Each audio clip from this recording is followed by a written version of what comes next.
It is the dream of the challenger to become champion. The crowning achievement in a lifetime of yearning. I will die. I will die to redeem the hair match. It is the dream of the champion to aspire to excellence. I got a lot of people to tell fuck you too. His legacy indelibly etched in the annals of time. Bryan Alvarez. The confident challenger. Suck my dick! A maverick who spits in the face of adversity. I'm gonna do whatever the fuck I want, and I don't give a shit what anybody says. Vincent Verhey. The mighty ring general who stands in defiance of defeat. I'm always ready to snap like a cobra. Tonight, we will witness their passion. Applaud their heroics. Marvel at their gift to enthrall. Time stands still for no one, Bryan. Two craftsmen engaged in an extraordinary athletic event. Oh my God. Two men bound by the dream. Two words that I think are critical here: intensity and execution. One man, exhausted, will have his arm raised high, the quest realized, the challenge overcome. You may blow me now, Vince. One man, expended, will breathe loneliness. What a dick. Fuck off. Unwilling to surrender, he will have been stripped of the dream. No!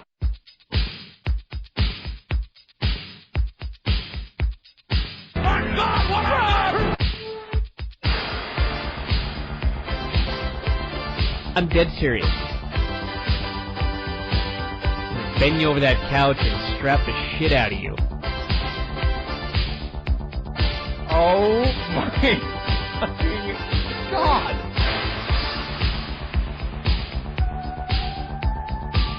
I'm a homicidal, genocidal, suicidal guy who eats a lot. I'm excited, man.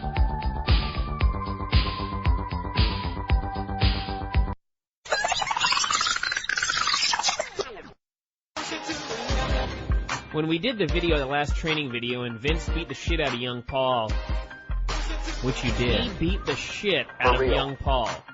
I'm gonna get in a ring. I'm gonna get in a match. And I'm gonna wrestle. Young Paul ended up with a gigantic black eye. That's your fault. Now I have to do it again. A gigantic black eye.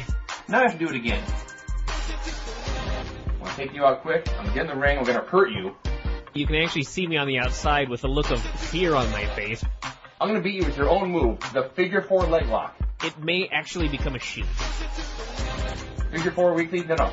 Vinny V weekly. And he just beat the fuck out of some guy. You insulted the Vinny V fan club. You just killed a guy. Now I have to do it again. You insulted a bunch of dorks. I'm gonna hurt you. It may actually become a shoot. Yeah, those dorks pay your salary. Yep. Well, that's the thing. I'll tell you all the dorks who pay your salary 365 days a year, punk. Oh, fuck, that was brutal. You'll be fighting for the dorks, the power of Grayskull? So I'll try to give you a chance to redeem yourself. I want to tear apart Vince. I'm gonna hurt you. I had to stay up and shave my back to make sure I'm halfway decent looking for this. You want to be careful. Vinny! You just killed a guy. Now I have to do it again. Just broken the guy's neck. That's your fault. You should be thankful that anybody would pay to see you have a match. And I'm going to wrestle. Okay, Stevie J. That was brutal. Stevie J is awesome. I gotta say a couple things. First off, just the threat that you're gonna wrestle brings a tear to my eye. Wrestle? You don't know how to wrestle. I never said I did. And the funniest thing is the threat of putting on a figure 4. I don't think you even know how to apply a figure 4. That's the Of course I do. I hope you try a figure 4. Of course I do. I can just imagine you trying to go around the leg and going the wrong way or something like that, or God knows what. Figure 4. Just because you never saw me doing it doesn't mean I ever did. Hey, you've put on a figure 4 in a match before? Yes. Who gives who? Who did I wrestle at the fair show? At the fair show. It was me and Sonny and a third person. I put the figure 4 on the other guy. I picture your figure 4 looking like Hulk Hogan's that he tried to execute on Ric Flair, where he put Flair's leg under his other leg instead of over. Did it work? You don't remember this? No. You are an absolute moron. Everybody on the board listening to this right now remembers the figure 4 Hogan tried to put on Flair, and he fucking put Flair's leg under the other leg. I cannot believe you don't remember this. I know how to do it. That's why. Yeah. I ignore the people who can't do it. I'm not even sure you know how to do any holds whatsoever. A headlock I'm worried about. You can do the forearm to the back. I picture you putting a headlock on the wrong side like we're in Mexico and I have to call some lucha spot or some bullshit. Maybe we'll do lucha. Oh, God. The more I think about this match... Megatron must be stopped. Oh, boy. No matter the cost.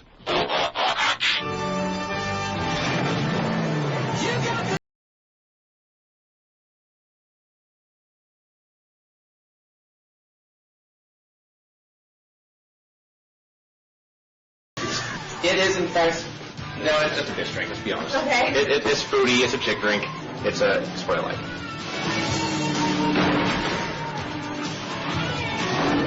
I expected to break a leg trying to climb through the ropes. That's very likely. Oh, God!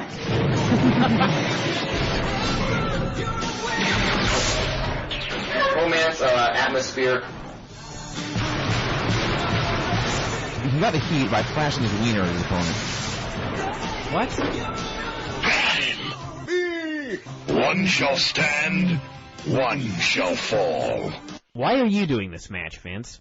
That's a question you should ask yourself, Megatron. No! I'll crush you with my bare hands! I will chop you so hard. I've got to help Prime! As a Jew. Stay away, lad! That's Prime's back! You went for a triangle and I blocked that.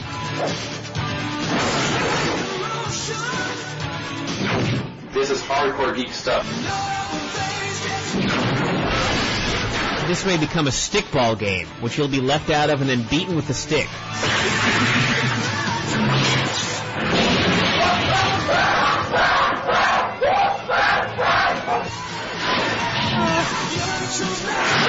You laid 240 pounds of absolute dead weight on me, and I was just trapped. I'll rip out your optics! No! I actually managed to get side control.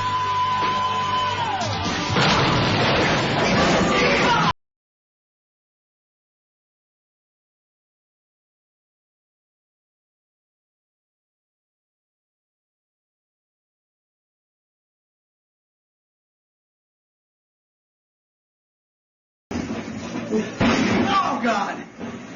That was Buddy Wayne, everybody.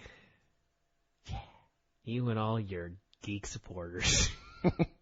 So let's make you watch that movie. No! Never. I will die first. I assure you I will die before I watch that movie.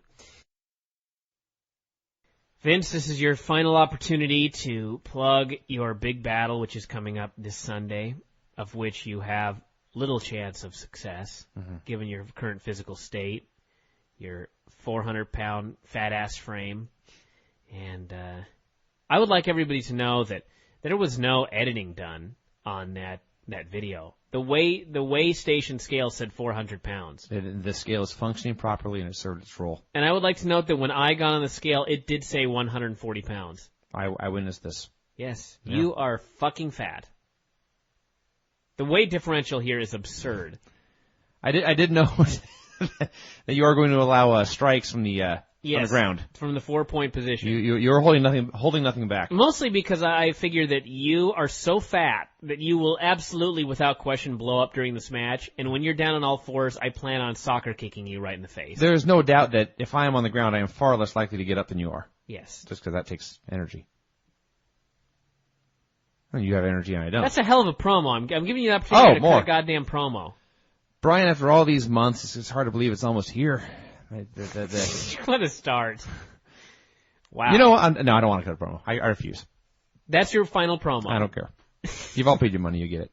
Wow. Yeah. I demand a promo out of you. Oh, now you're making demands. Yeah. I see. You're gonna walk out of this. You pussy. You are a giant pussy. You know that? The biggest fucking match of your entire career is coming up, and your big deal is to just hang up the mic because you raped everybody of their money. No. They didn't pay me to cut a promo. They paid me to wrestle for Christ knows what reason. They paid you for a performance. Yeah. And that includes a promo. You putting Kind that of a loose interpretation. No one ever said I want to see Vince cut a promo. If you put that mic That's down right there, you're raping all of these good people that paid. This is why people ask if the promos in the contract signing were from the heart. Oh hell yes. You are making more money, infinitely more money, percentage wise, from $0 to $600. This is infinitely. That would be infinite. Infinitely more than you've ever made in your career, and what are you giving the people?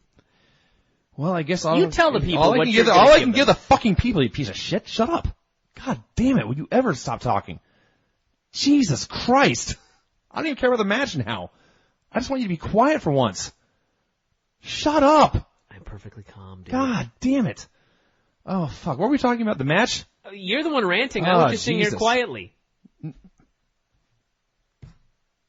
I hate you. Oh, God. I am tempted to just show up in the match, take you down immediately, and walk out and never be seen again. Because I have no interest in associating with you in any way right now. I just want to... I said in the contract signing, and I will say it again. My best bet is to take you out quickly, get the hell home, and go back to bed. That's my goal. That's a hell of a goal. No, I don't give a shit anymore. I'm so happy this is almost done. I had it written in the contract to get 9 minutes out of you, and I'm doing that for the people. They deserve at least 9 minutes. You're going to try and go in there and give them 1 minute. I assure you, you will not get out of that ring. I guarantee you, if I leave you paralyzed in 1 minute, they'll be fine.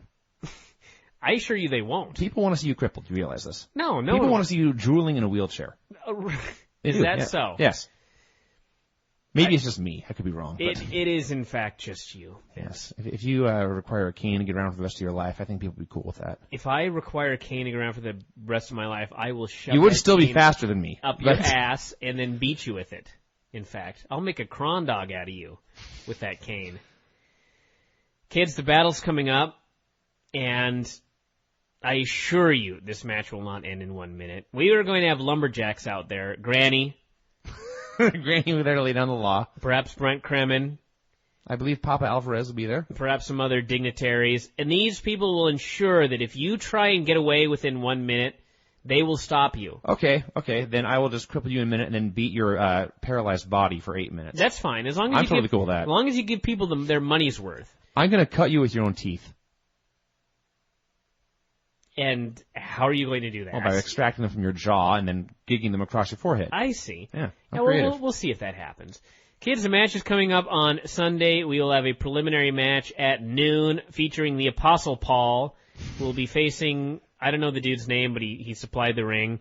They will be having a battle. This is so indie. What are you talking about? You don't know the dude's name, but he supplied the ring. Do you know his name? No. Okay, well, there's your answer. We needed a preliminary match. Yeah. And Paul needs a win after you fucking beat the shit out of him in practice. And don't even deny it. No. You rudely hurt Paul. Yeah. You did. I know. And I wish he had not run into my foot so bad, but the rest of it was I killed him. And I just want everybody to know that not only am I fighting for the Bryan Alvarez fan club, and really not only am I fighting for the misguided Vinny V fans, I'm fighting for Granny, I'm fighting for my mother, I'm fighting for my father, and I'm fighting for Paul. You know, I should thank Paul for not kicking my ass. You should thank Paul. Paul did amateur for years. He would tear me apart. He would tear you apart. Oh, God. I am going to humble you for Paul on Sunday. And I'm going to have Paul around ringside, too, in case you try and bail. He'll fuck you up and throw you back inside, and then this fight will continue. But it's coming up Sunday, kids, 5 o'clock p.m., head-to-head with the WWE pay-per-view.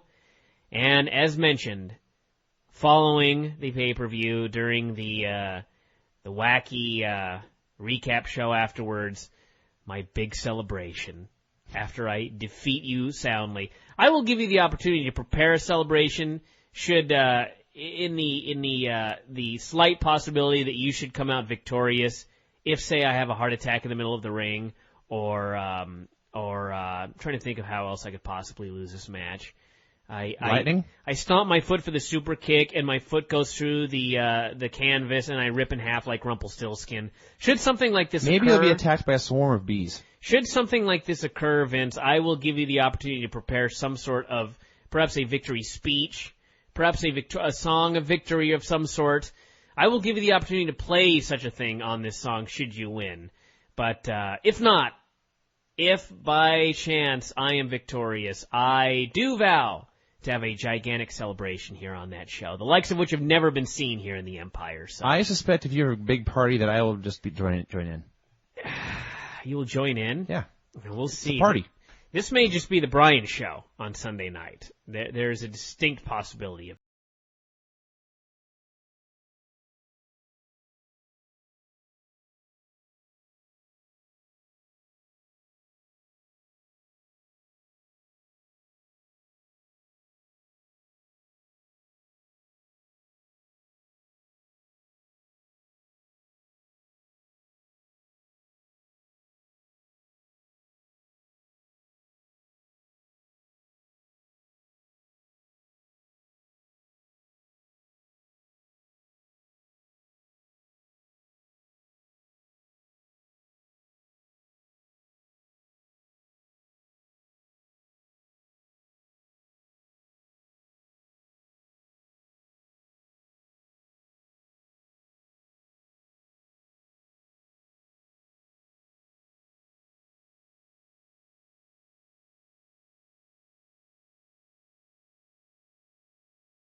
Tell Vince he can kiss my ass. Yeah.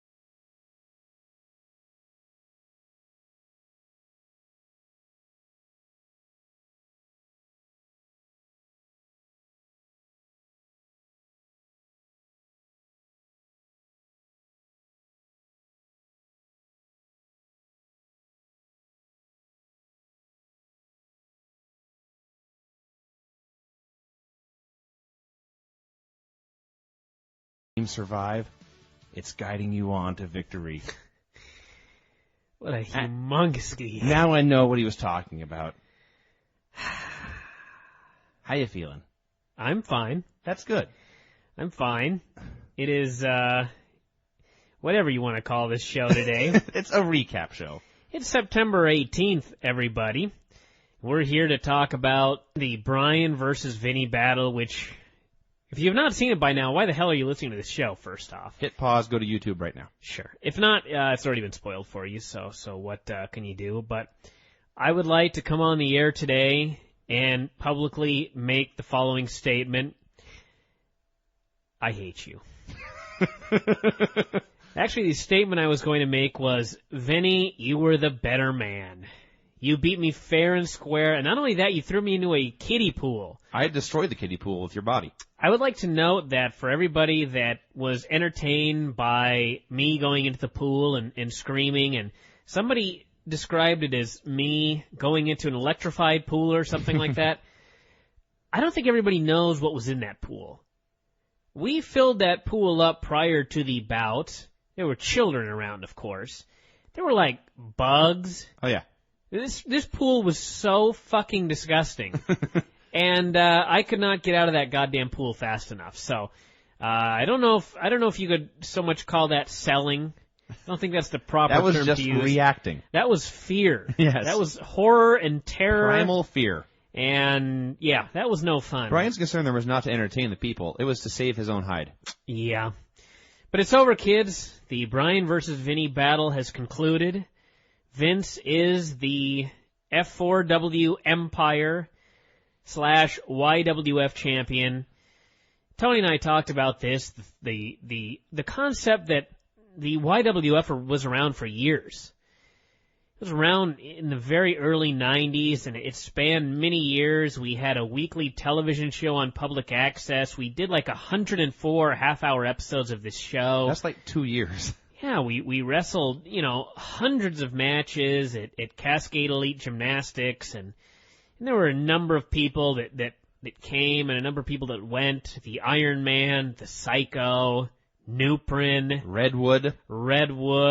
The list goes on, and one man who never wrestled for the YWF was Vincent Verheij. That's true. I talked to you about 8 times saying, hey, I'll come wrestle for your thing, and then being me, I never followed through on it. That's right. You never wrestled a match for the YWF, and here it is in 2006. Let me tell you. At the age of 30, I am the Youth Wrestling Federation champion. You are, in fact, the champion of the Youth Wrestling Federation, and Tony and I, when we did all the editing, we were looking at all the footage of everything, and sat there, and I think it was during All Access Bryan, where I ran back up the hill, and I was all done, and I got a shirt wrapped around my head, and I'm walking towards the house, and I stopped to cut a promo. And it was during that moment that Nails and I watched this and thought, my God, we're watching the YWF. It was like, we're 30-year-old men.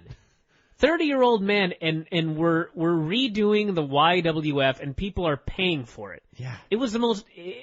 I just want to thank everybody who donated, and really, even if you didn't donate, everybody who watched all of these skits, and everybody who who, just everybody on the board, everybody on the website, everybody that watched for free from other websites. I want to thank everybody because it amazed me. And I hate to use this term because this term has been perverted by the Iron Sheik, but very, very humbled by everything. Like, when this whole thing first came about and IMM made the comment, what would it take for you to come out of retirement for a match? And then Americool donated some money, and it just started to snowball. Yeah. And once we started getting money, we started thinking we've got to give these people more. Yeah, our original plan was to take the camera, go to Buddy's garage, Yep. roll around on the mat for 10 minutes, and call it a day. Yes.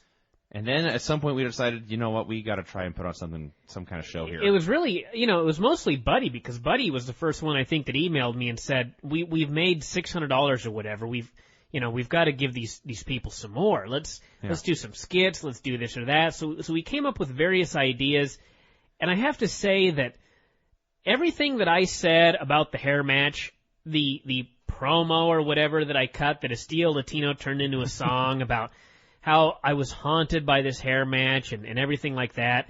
For those of you that listen to it, that's all true. That is 100% swear to God from the heart. Yeah. And when we were envisioning this thing, I've just got to say that I've yelled at you, Vince, and I've yelled at Michael Cole, and I've yelled at people on the board, and I've kicked Penis Suplex off. I forced him away with $15.77 to just please leave because he wasn't happy, and I've done all sorts of stuff, but I must at some point in my life have done something good, because I was paid back with a vengeance for that hair match. Wow. Everything we envisioned, I mean, it just ended up too perfect. You know what I mean? Like just the idea that we were going to have a match, and then we started coming up with these goofy ideas for skits, mm-hmm. and really nothing went horribly wrong. It was a sunny day. Yeah, that's a big surprise right there. The biggest miracle of all, I mean, the match I thought went well. It was not horrible. I mean, I expected, seriously, a horrible, horrible match, because this is true. And everybody that's seen the, people might disagree that may have seen the Bryan and Vinny matches, but I don't think we've ever had a good match. And the hair match match is far and away the worst. By far the most horrible match ever. We had others that were not nearly as bad, but yeah, well, but I don't think they were your standards, good. Of course, are higher than mine. That's true. But there was none where I said, man, I gotta get a tape of that, and I'm gonna keep it forever and show my kids. No, we had the matches, and I thought, there you go, and we moved on. Yes, and we said before, you guys are donating to something that's probably going to be very horrible. Because, we warned you. Yeah, we warned you that the chances are we would not be able to have a good match. And judging from the feedback that we've got, everybody was happy with the match, and I could not ask for anything more. Well, that's good. I have not seen the feedback yet, so I do hope people enjoyed it. I was having a discussion with Tony yesterday. It's like, at this point, I told everyone that I'm not good. I will do and have done my best, and at that point, I hope you like it. And if you don't, there's nothing else I can do. But everyone seemed to like it, so I was really happy when everybody saw the match with the Apostle Paul, and they were okay with it, because that was an opening match if there ever was one, and it was Paul's very first match. Yes, and many people have had horrible first matches, such as Shoulders Torelli versus Tony Edwards. Yes, that may have been worse, actually. That was significantly worse, in fact. I had a headache all day today. This was greatly stressed. I was way more stressed out today, the day that the match was going to be posted, than on the day that we actually filmed the match. The day we filmed the match, it was just like, I had this sort of feeling about, well, all I can do is go out there and do the best I can, and I presume Vinny's going to do the best he can, and come what may. You know what I mean? Yeah. I didn't set any expectations, because I knew if I set high expectations, this is going to be horrible. And God knows if I set really, really low expectations, maybe they'll be met. Yeah, so I just didn't think about anything. The whole day, I mean, we showed up at Buddy's, and everybody should know that, and this was funny, you haven't read the feedback yet. I have not read any of the feedback yet. There's a lot of analysis about this match. And I'm just going to pick out one thing, and I'm not singling anybody out, but it was just, here's one example. They were talking about the water bottle that I threw at you.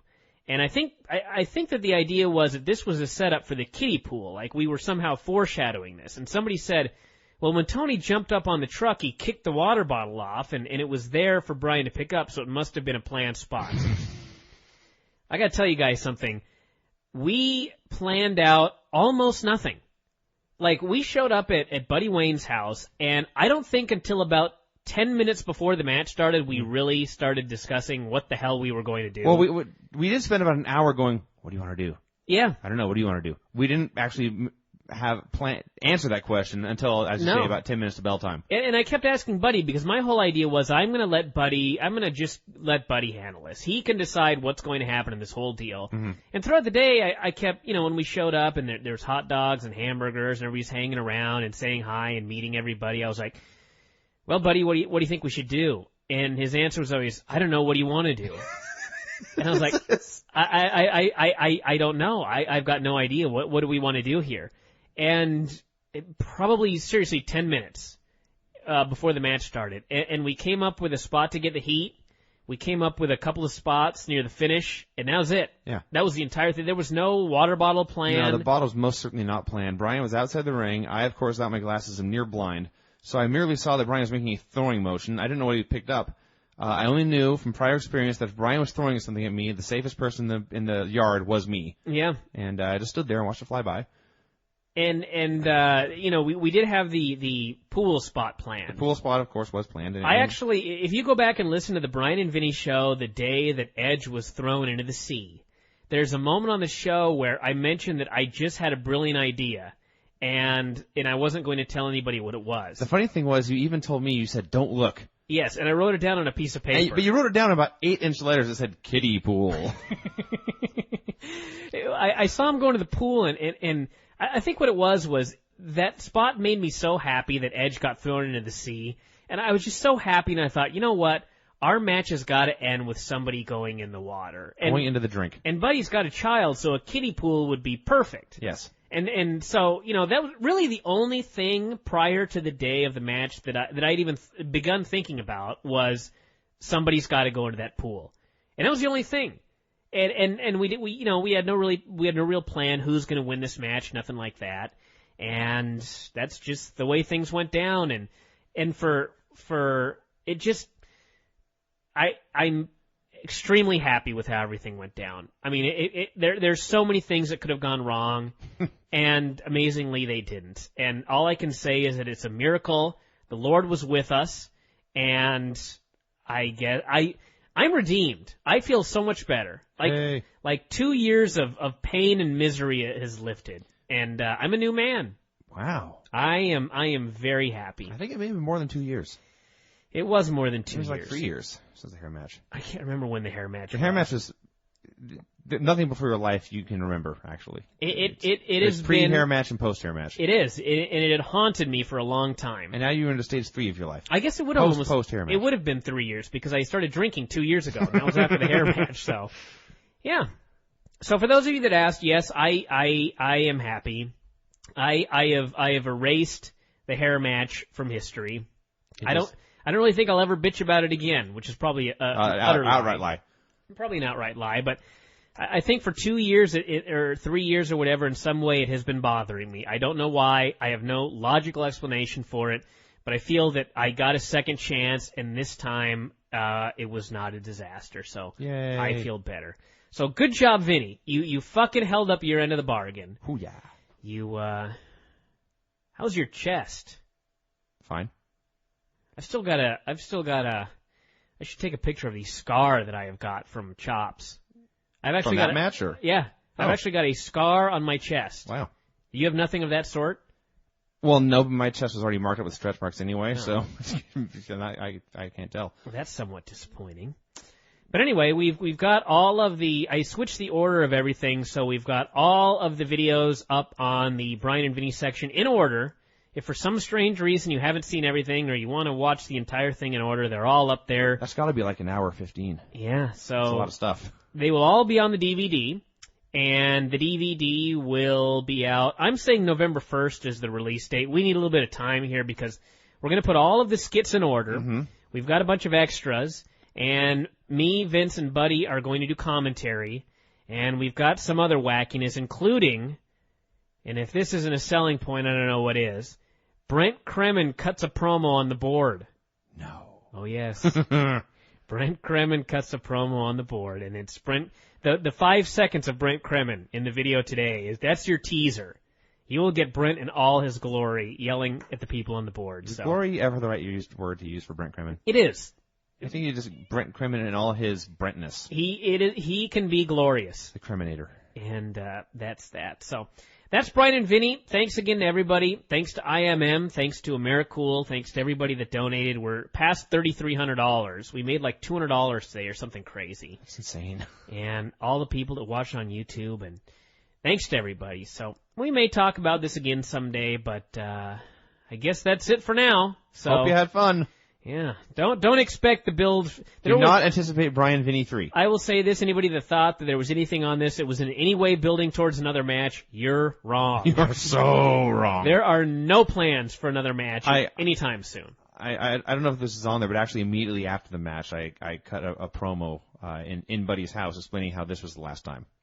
So maybe that'll go on the DVD too. That's kind of odd because I thought that perhaps, everything went fine, so perhaps your love for this business would be rekindled. No, in fact, I had forgotten how hard wrestling is. You can't tell on the match because the camera's not right there, the camera's far away and the music is playing. But when I rolled out of the ring and began to high five people, I told them, and I quote, "I wish for death." You were a little slow on your comeback, young man. I was blown the hell up. You may have been blown up. When did you get blown up in the match? The first time I realized I was blown up, and this is pathetic, it was like 2 minutes in. Oh, Jesus. But the point where you went outside and I went after you, and you started running, I was like, oh shit, I have to run now. Oh no! This was seriously like 4 minutes into the match. Yes. Oh my God. And from that point forward, struggle. Wow. Yeah, well, kids, we may have taken the joke about not training a wee bit too far. Yeah, for those of you that are training to be pro wrestlers, don't be like Vinny. You may not want to follow the Vinny V All Access to the letter, or you will get horribly blown up. Afterwards, Granny asked me what part hurt the most, and I said my heart and lungs. Have you watched the whole, I've watched the match. You gotta watch the Paul. I have not watched the Paul match. I have not watched any of the predictions. Okay, you've gotta watch the predictions. The best prediction is Granny. When they ask who's gonna win, and she makes a comment about how, I just hope Bryan doesn't hurt him. He's gotten so skinny. And Tony's like, he's still 100 pounds heavier than Bryan. And Granny's like, I know, but he's so skinny now. She apparently thought you were going to break in this match. Like a twig. Yeah, sure. So that was not about to happen. But no, I did not break. I had a good time. I feel much better about life. I'm glad everybody enjoyed it. Thank you to everybody, and that's pretty much all. Me too. I slapped you so hard. You slapped me so hard it hurt my neck. And I chopped you so hard. Yeah, chops are chops. I figured everybody, they needed a little bit of... The one time... Actually, I did have fun because I always wanted to do a chop fest and no one would do it with me. Really? Yeah. Why the fuck would no one do a chop fest with you? Well, that was another spot we didn't have planned. No, it we just ended up being... in there. Yeah. But even the 6 people that were there, you could feel them getting into it as we just wailed on each other. Just so simple and so easy. One of my favorite spots that I ever did in a match was with Vince Hall. And I've only done this one time, and the chop battle was the only other time. It was a match where I was wrestling Vince Hall. It's on one of the Chico DVDs. And I'm working over his leg. And he starts to make a comeback, and, or actually what happened was I'd been working over his leg, and he struggled to his feet, and I punched him. And then he punched me back, and I punched him, and he punched me back, and I punched him, and then he punched me 3 times in a row, and after the third punch, I was a heel, I just kicked him right in the bad leg, and he went down. And... I love that spot for some reason because the people loved it because it was so dastardly. It was like we're having this big punch fest. Everybody loves 2 dudes punching each other in the face, and the babyface is finally firing back with 3 in a row, beating you fair and square, and you go right for the leg. And that's what I thought about. Pussy. The chop fest. We chopped back and forth, and you were chopping me too hard, so I poked you in the eyeballs. The honor thing is, watching back, you were clearly chopping me harder than I was chopping you. Because, again, I was blown up. You were blown up. But no, the closest I ever got to that was I would do a thing where I take the guy outside, I would give him one big chop and turn to the crowd and say something, and I turn around and he would just wail on me. Yeah. No one wanted to take more than one chop from me. This is true. Why? You don't chop that hard. Ask Sonny O'Mara. Sonny O'Mara, the guy who post-stroke and post-heart surgery would still kill me, he once said I chopped like barbed wire. The only thing I can think is if you just chop right in the nipple or something like that. We'll get him on the show and ask Your him. chops were not that hard. Although this was 4 minutes into the match, so you may have had nothing behind them. The ones at the Chop Fest, I had nothing. Wow. I was sucking wind. Your chest looked great afterwards, so I do have to say that. No, thank you. Look at that. There's a tiny little mark there that may... Oh, yeah. I have a scar on my chest from Vince's Chop Fest, so... Wow.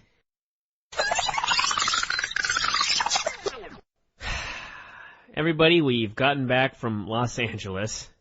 Well, we got back. I have not slept since before day 3 of the Battle of L.A.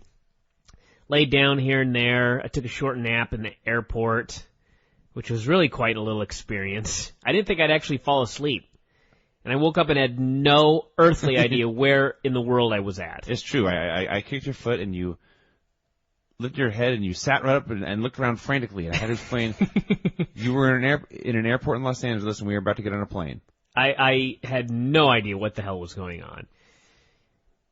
For everybody that's looking forward to tomorrow's newsletter, which actually today's newsletter, the Battle of LA Road Report, I really hope everybody enjoys it. And my speech is, I understand that I cannot make everybody happy. And so there are going to be people upset tomorrow. Uh-oh. What do you say uh-oh for? That's bad news if someone's upset. You haven't even heard what I'm going to say yet. There may not be any reason for you to say uh-oh. I will return to my silent state then. Thank you. I realize I cannot make everybody happy, but this is the deal, everybody. I was heading to L.A. for this show. I knew I was going to write a road report.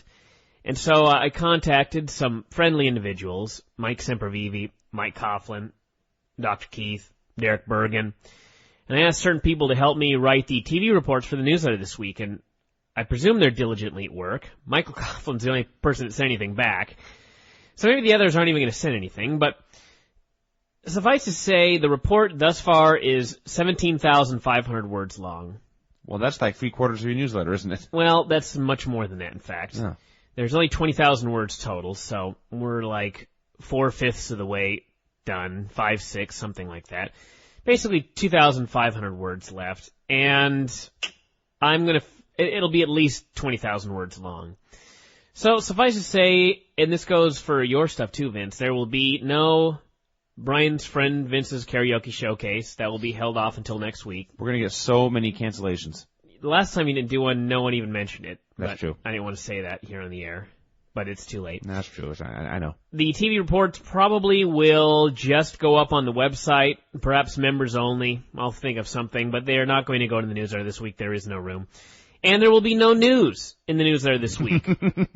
It's just a letter. It is just going to be a 20,000-word road report. It's a very special edition of Figure 4 Weekly. Yeah, it is. It's a special edition because it focuses on a very special person, that being our buddy Jubbs. Did you mention any of the wrestling that went on at all, or is it just a 12-page analysis of our friend Jubbs? It's 17,500 words, Vince. Seriously now. I know. What were your thoughts, Vincent, on the 3 days?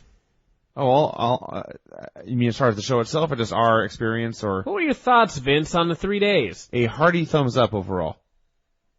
There was a memorable trip. Spent a lot of time with our friend Jubbs, who's a very unique man. We can discuss him at length. Met a few other members of the board, Todd Martin, Blizzard Beast, who we determined his full name is now Blizzard Barnaby Beast. I was unaware of that, but I'll take your word for it. Very important. Evil Paz, I believe we saw. Eric, yes. Frank P. Yes. Yes. Acid Helm Nunn, who still owes me cookies, because I was dumb and didn't go get them. It's my own fault, but I'm holding him to the cookies he promised. Pinnacle Chris, who we've known for a while, but hey, he flew out there too. Ben Miller. Have you been? Well, perhaps not. But I was drinking heavily. I met Ben Miller from the Observer side. He was there with Todd Martin. Oh, okay, yeah. James Caldwell. James Caldwell. That's right. The Torch. Torch something. The Torch and Figure 4 worked together this weekend. That's right. And we have visual evidence of this. We do, in fact, have a photograph, which will end up on the site very, very soon. Yeah, it was a great weekend. I wasn't sure going in, and in fact, as everybody is well aware, I fought the whole idea of going to the Battle of LA for a long time. And it had nothing to do with not wanting to see all these guys, not wanting to see PWG. It was just an issue of, can I leave for 3 days without everybody freaking out? And thankfully, 98% of the people were very cool with it. There were the 2% that had to have a total freak out, but things happen, so fuck off. Just kidding. Don't want anybody to totally, you know what I mean. But 2%'s not bad, so it was a good time, and I don't know what else there is to say. I've written all I have to say. Okay. We also met Mama Talwar. We met Mama Talwar. A 5-star woman if ever there was one. She is a 5 may not be enough. That's true. She's an 8-star woman. Yeah. This show's gonna blow. I just want everybody to know that. I should have prefaced it by saying this show's gonna blow. I don't think I've ever done a show this tired before. I can't imagine. This is worse than doing it inebriated. At least when I'm inebriated, I'm aware. Well, plus when you're inebriated, I know I tend to talk more. Well, do you want to start drinking? That's probably too late now. The amount of alcohol drank this weekend was legendary, at least for me. I don't know about you and everybody else, but I drank so much, and we began like moments after awaking each day. It was straight to the liquor. We began each day by going to the store to buy booze and drink it on the sidewalk. Yeah. And I drank so much, in fact, that by about midway through the second day, and certainly by day 3, it was having no effect on me whatsoever. First day, I was in a haze most of the day, a little loopy. Day 2, they made me an awfully strong drink on day 2, so. Oh, they did. By the end of the night, I was sort of a little out of it. But by day 3, it was just drinking, nothing was happening, and that was that. So that started to worry me. I was afraid that today I would get the shakes and that sort of thing, withdrawal symptoms. But amazingly, I'm fine. We ate a tremendous amount of food, thanks to Young Jubs, who took us to a number of places, including the In-N-Out Burger. In-N-Out Burger. Whew. Quiznos, some smoothie place, a lot of IHOP. Denny's, Tony Roma's, a lot of eating this weekend.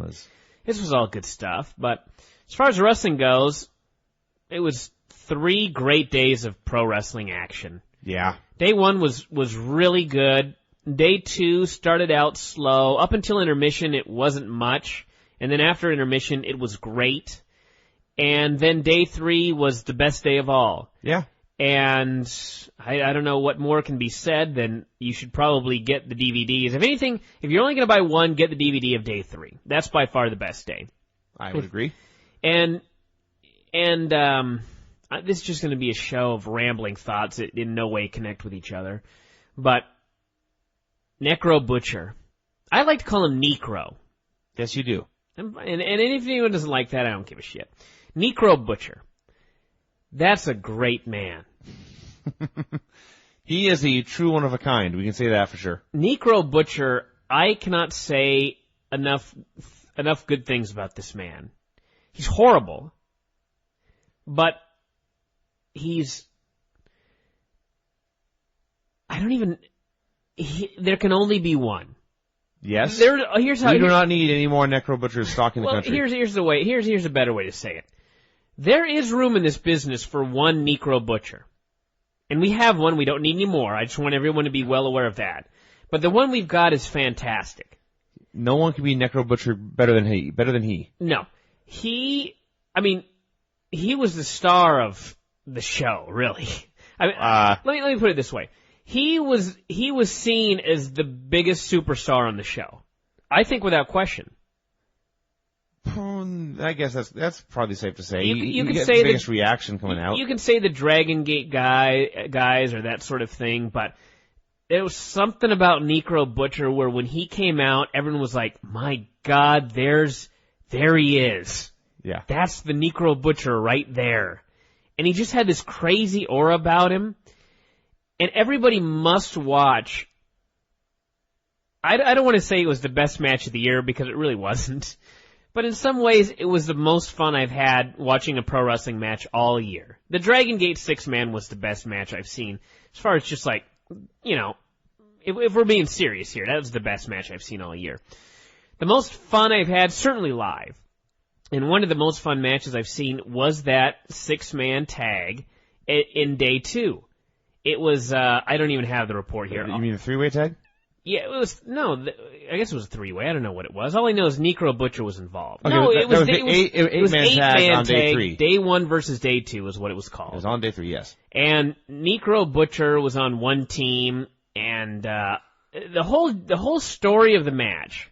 And for those of you that have not seen a lot of Necro Butcher, I haven't seen a whole lot of him, but I have now, actually. I immediately went to YouTube and watched a bunch of Necro Butcher matches after the Super Dragon match on Saturday night, which is a different tale to talk about. But the Necro Butcher, his gimmick is that he's horrible.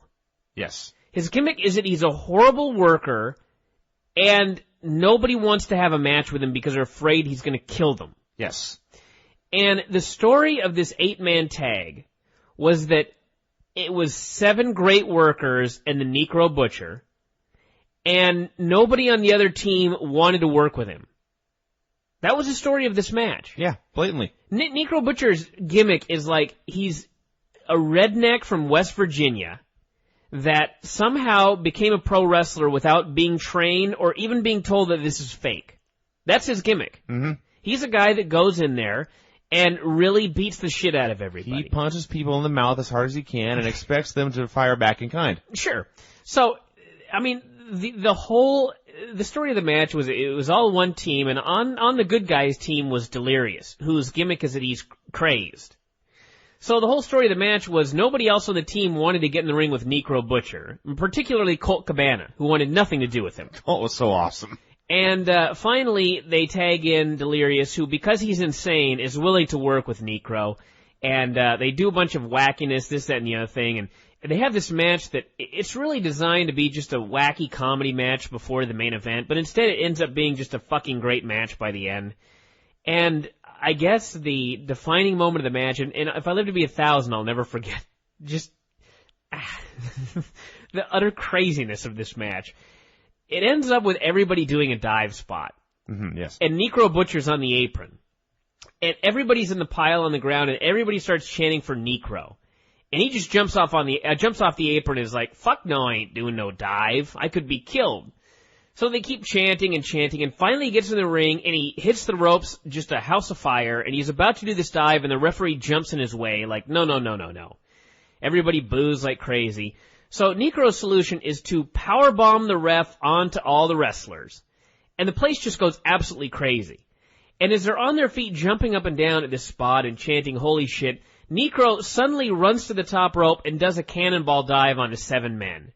And it's the easiest spot in the world. He's got 7 guys to catch him, but for some reason, just the visual of the Necro Butcher being the final man to do the dive in the train wreck just tore the entire house down. And I was like, that's the man right there. I've seen every high spot under the sun, and perhaps the biggest pop of the entire weekend was the Necro Butcher doing a flip on the 7 dudes outside.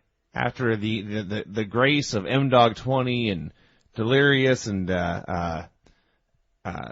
Chris Hero and Colt Cabana, and then here's this balding, unshaven guy in dirty blood-stained jeans and apparently boots for the first time ever. From what it's not the first time ever, but it was one of the first times ever. Very rarely wearing boots and just throwing himself out there. He had wrestling boots on and a shirt, and he actually did a reverse rolling cradle at one point. Yes. It was freaking just abysmal, which I was happy with. That made it better.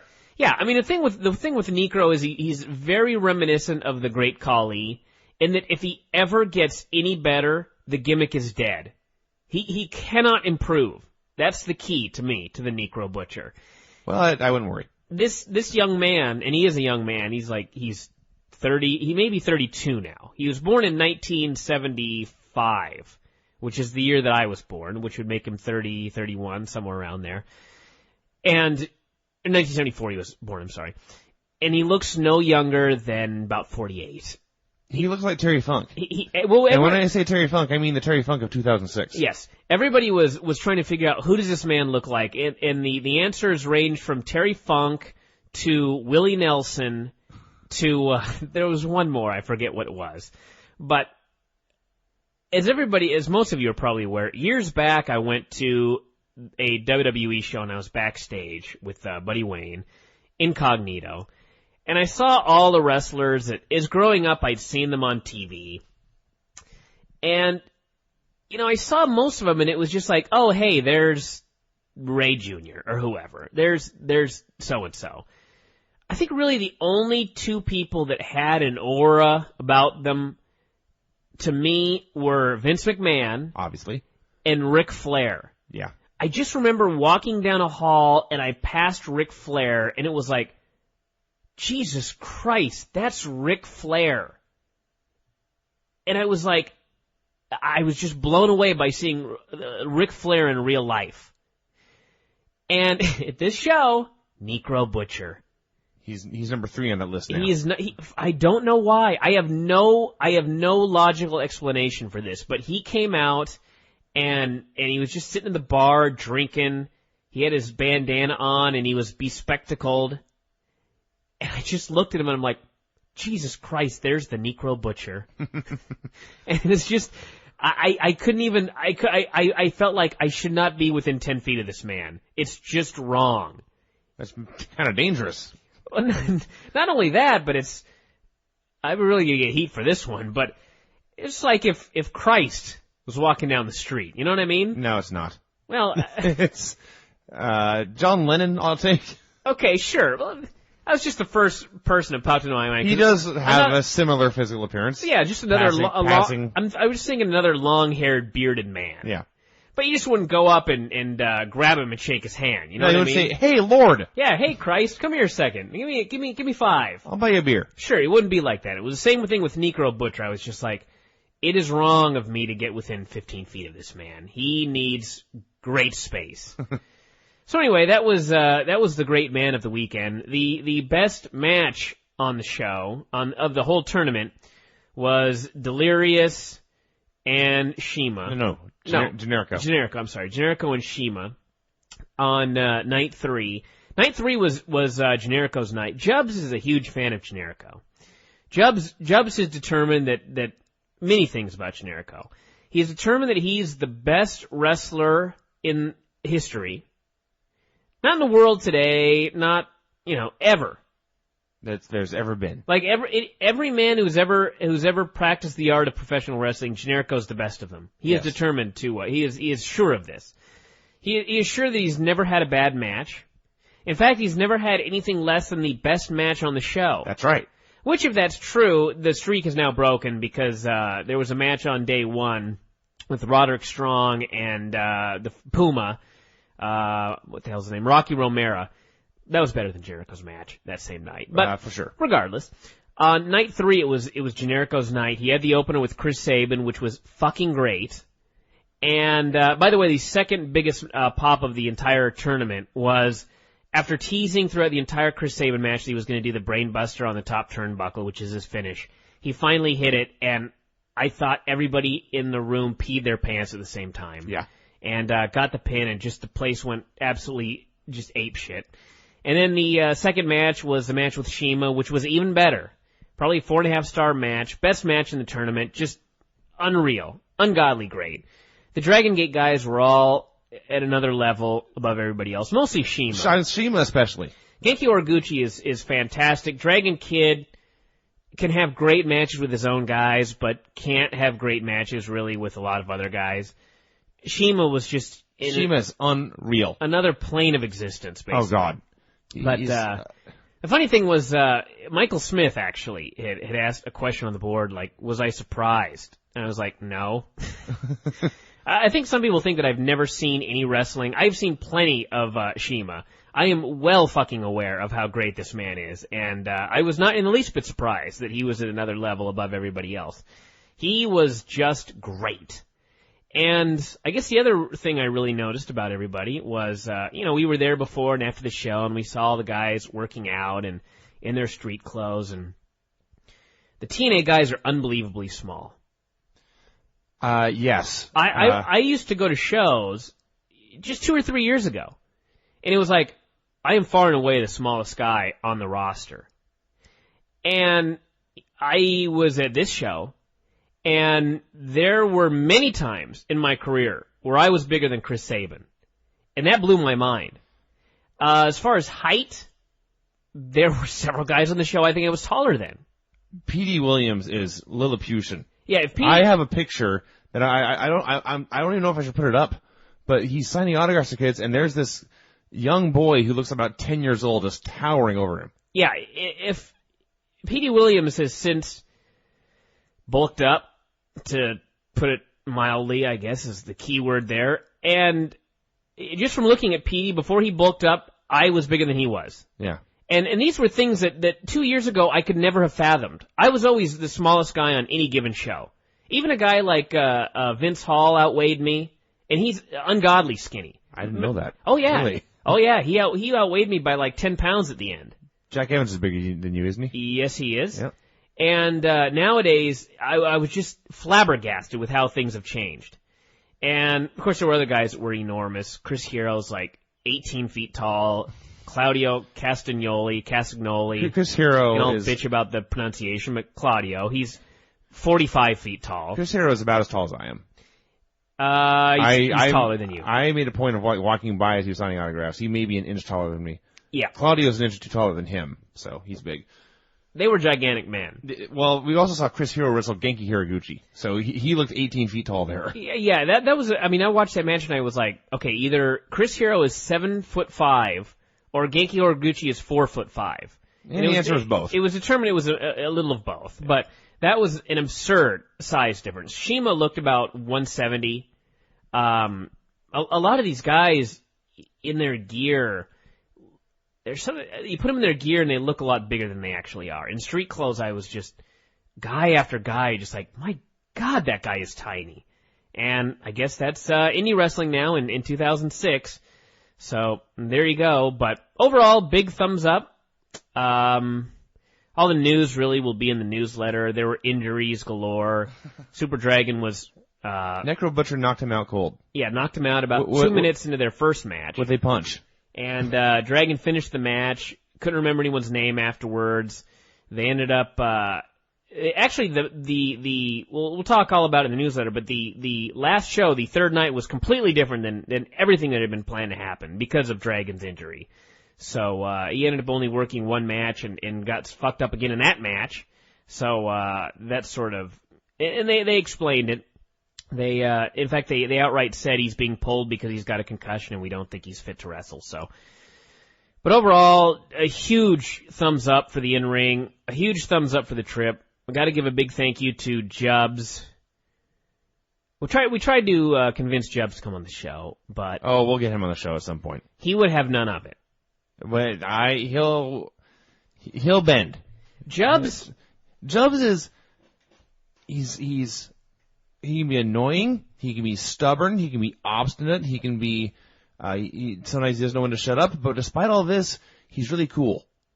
I don't know how he pulls this off. It's because he's I think part of it is we've mentioned this many times in the wrestling business, there are millions of people full of shit, and Jubbs is incapable of being full of shit. He's one of those guys that is so completely himself all the time. Yeah. And I've mentioned this before. I love people like this, and he's one of them. And yes, I think 75% of the time I was hanging out with Jubbs, we were yelling at each other and arguing about something. But it's just that's how Jubbs is. Jubbs lives his life to argue. Jubbs we made a lot of comparisons to different people. I compared him to Mike Lano. Physically, he looks like a younger Mike Lano. Without question. And everybody who knows Mike Lano in Southern California, when I asked them, they were like, my God, he is a younger Mike Lano. Of course, Jubbs has never seen Mike Lano, so he claims. But and he also reminds me in some ways of Dave, in that when you're hanging around with Dave, his brain is always on. And he's always thinking about pro wrestling. Every instant of every single day. You can just look at him and tell that he's thinking about wrestling. You can be talking about the teriyaki you're eating, and in the back of his mind, there's some sort of wrestling thought going on. Jubbs is not always thinking about wrestling, but he's always thinking. And 99.9% of the time, he's thinking of an argument to whatever you're saying. Or whatever you may have said the day prior. Every statement Jubbs makes starts with but, well, or actually. And they all mean the same thing. Well. As in, well, actually, well, but, well, it's always, every sentence begins with the start of an argument. Yes. And that's just how he is. I mean, to me, the defining moment is, I was trying to convince him, because I was telling him he was like Dave and that he was always thinking. And I was trying to explain to him that, Jubbs, this is a compliment. You're always thinking. I actually think you're a very smart man. And he is so programmed to argue that he began arguing that he was, in fact, dumb. Mm-hmm. He could not just... He had to argue every point about every single solitary thing. And there were points during the weekend where I was like, I am Jubbsed out. I cannot handle any Jubbs right now. But I said to him, I don't know how I'm going to go back to my normal life without Jubbs being Jubbs around me perpetually. And in a way, it was sort of a boring day today. There was no Jubbs. Everything you said, there was no one there to disagree with you. No, he also reminded me, another comparison we made was Brent Kremen. In some ways. He is reminiscent, and he is, by the way, he will defend to the death Brent Kremen.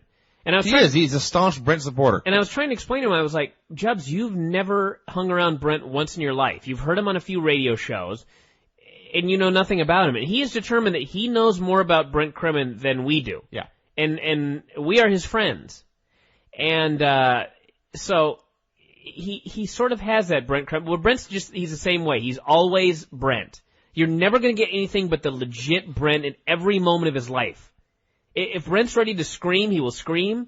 If Brent's ready to cry, he will cry. He's like an infant. You will never get fraud. And it's the same way with Jubbs. And like I said, he took care of us all weekend. He was really a fantastic guy. And we love Jubbs. We do love Jubbs. But there were Jubb moments. I will say that. And there are many of them in the newsletter. We'll be talking about some of the random arguments that we had about just dumb bullshit. But that was the Battle of L.A. We made it back. A hearty thumbs up on a weekend I will never forget. It was absolutely a weekend that I will never forget. So there you go, kids. Big thumbs up. And by the way, for those of you bitching, the 2% of you that we talked about earlier about how there were no radio shows for a whopping 3 days, and how you were being raped of that... I believe 77 cents is what it comes out to. I have determined that I do need to go on more trips, but for the 2% of you that bitched, I have determined that I probably should attempt to do some sort of audio updates when gone. So I'm going to try to find some sort of MP3 player that I can plug a microphone into that will record straight to an MP3 that I can quickly upload to the website so that there can be some audio updates. And just for the 98% of you that are wondering why I'm pandering to this 2% of the people bitching, I will say that had 100% of you not bitched, had there been not one complaint, there were still so many moments during this trip that I was like... This should be recorded. I cannot believe this is not being recorded right now. This moment needs to be marked for posterity. This moment... Future generations need to know about this conversation. Yes, and I was very, very upset that they didn't end up getting recorded. So for that reason only, that's the main reason, but also to satisfy the crybabies, the little girls on the board crying about the 3 days of shows they did not get. So, with that said, I have nothing more to rant about. Somebody on the board thought I'd have a big board rant today, but in fact I do not. I already made my statement that I was very tired. It's very, seriously, we left paradise and came back to this shithole. And, we walked off the plane and made our way through the SeaTac airport, and walked outside to get picked up, and immediately just an Arctic chill hit us. Yes. It was like, snow was falling. I mean, for those of you wondering why I was bitching, I will just tell you that there was a moment where it was probably 1 o'clock in the afternoon. We had nothing to do. We walked down the street to the Albertsons. We went in and got alcohol. And then we went out and we sat in front of the Albertsons. I took my shoes and socks off, just barefoot. And it was about 95 degrees out. And just sat there in the sun, drank liquor, didn't think about a goddamn thing except how great life was at that moment. Yeah.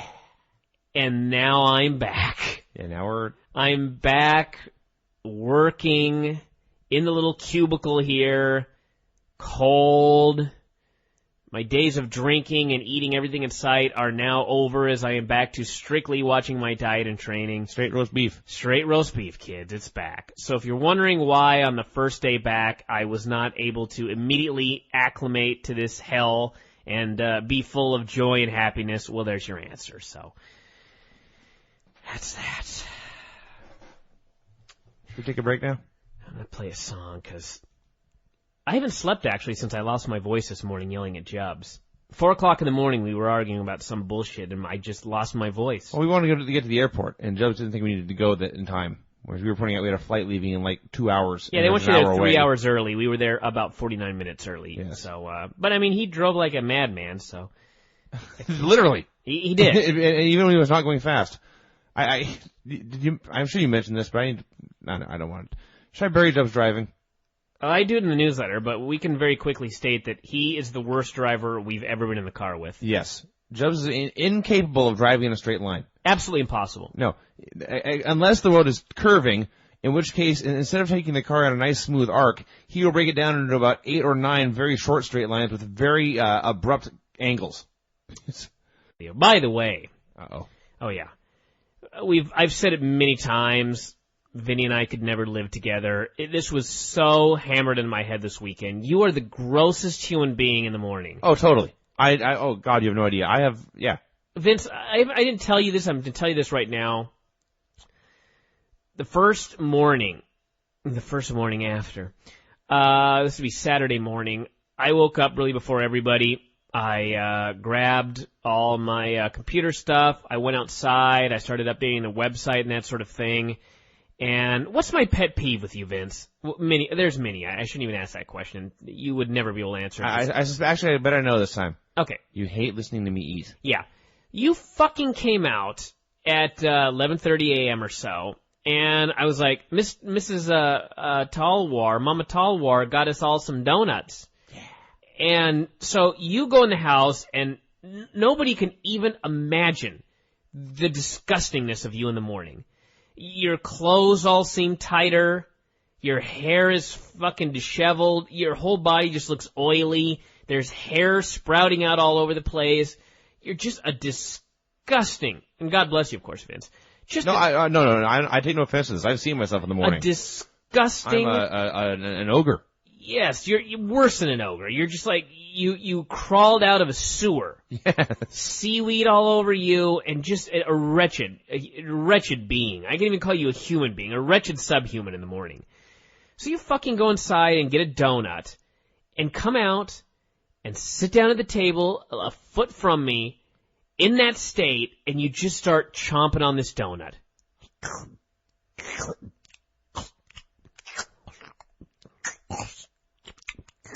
It's all I can hear. And I'm looking at you, and you just look so disgusting, and it's worse because you're feeding yourself a donut. Just... And there's crumbs falling all around you, and just bugs coming out and starting to eat the shit that falls off your body. And then you finish the fucking donut, and what do? You go in and come out with another donut. And amazingly, I have not blown my top yet, and I don't even know how it's possible. But before eating the second donut, you look at me and you go, I'm going to go take a walk. And you stood up and left, and never in my whole life have I been so happy to see you leave my presence. This show just became legendary, I think, with your imitation of me eating. Was that the most hate-filled thing I've ever said on this show?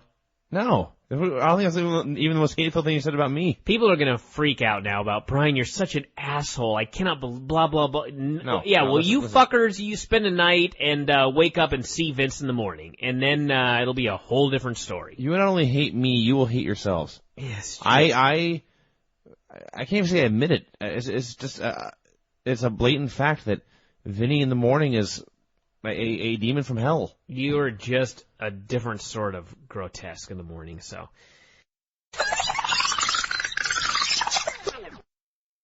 I guess that's it, Nails, unless you saw TNA or anything else. No thanks. I didn't think so. All right, so we shall talk to you, I guess, next week, since no big fighting shows till then. Woohoo! All right. Hey, Tony, check your PMs. Okay. He already handled that, you geek. Yeah, I did. Okay, good. All right. Okay, I'll see you tomorrow then. Yeah. All right. All right, ciao. All right. We're talking here about ECW, and you and Tony's big date tomorrow, a big football game date. It better be a live game. If you're going Dude, I went to fucking Oregon for your fighting show. Yeah, that's fighting. This is Okay, let me ask you a question, Vince. Fine. Is there not going to be fighting every single weekend in the city? I'm sorry? I'm sorry. Is there not going to be football every single weekend in the city? Pretty much. Okay. Then when are you going to see another fighting show locally? Hopefully never.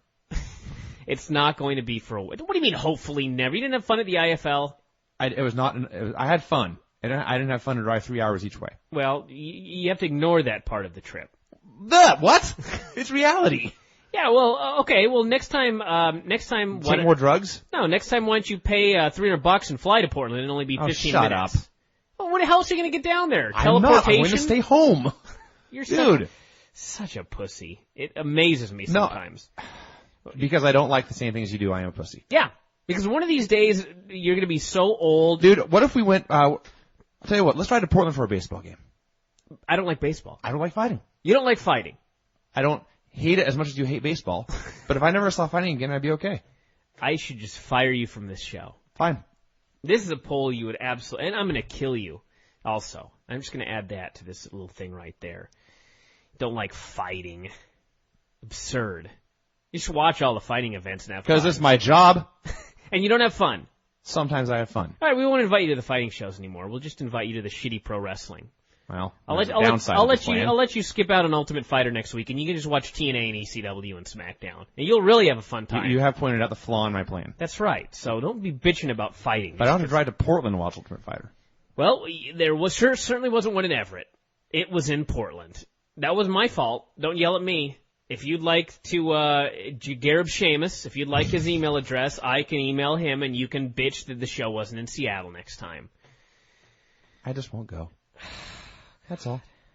What I was going to say is one of these days, you're going to not have legs.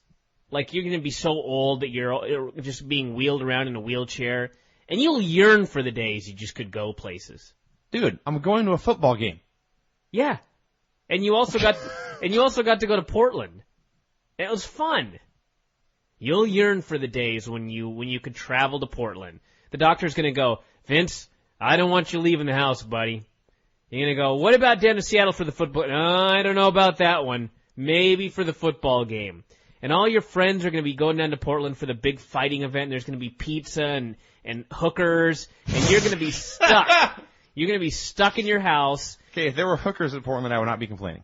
Oh, you didn't see hookers when we were down in Portland? Oh, I saw them. Thank you. I thought you meant.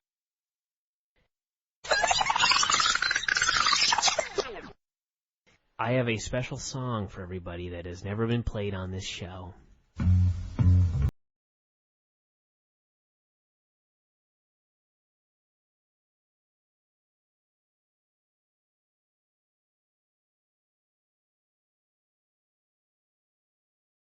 Baby butt wipe, DVD. If you ain't got a DVD, crack whip with pork and beans. If you ain't got a DVD, crack whip with pork and beans. Crack. I just heard Dusty Rhodes rapping. I don't know what that was, but I do know what that was. That was the Dusty Waltz. That was Dusty Rhodes rapping over Jefferson Airplane. I'm playing it again.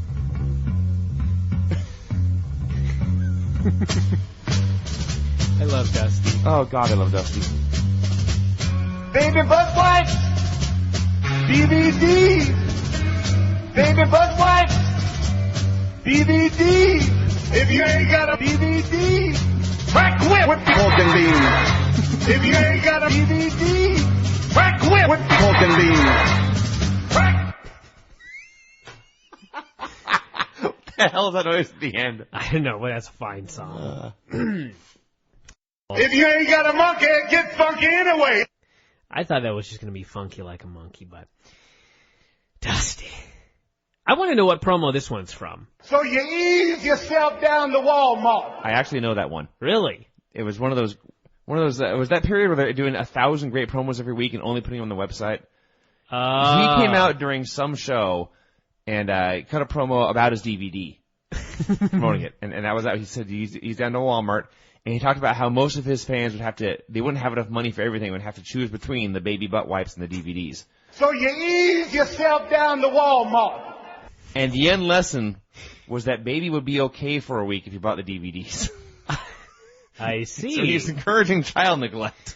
Wow. But that's okay because he's the dweem. I picture him like at the pulpit. So you ease yourself down to Walmart. Like he's about to just preach. I think Dusty Rhodes is constantly at the pulpit. He may be. Dusty Rhodes.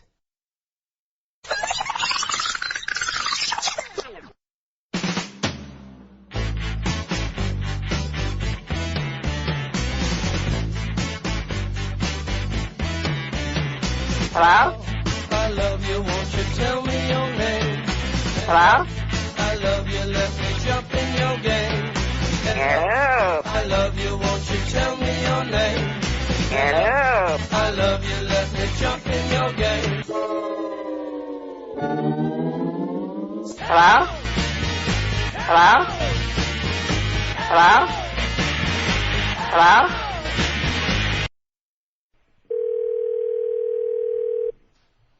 Hello? Granny.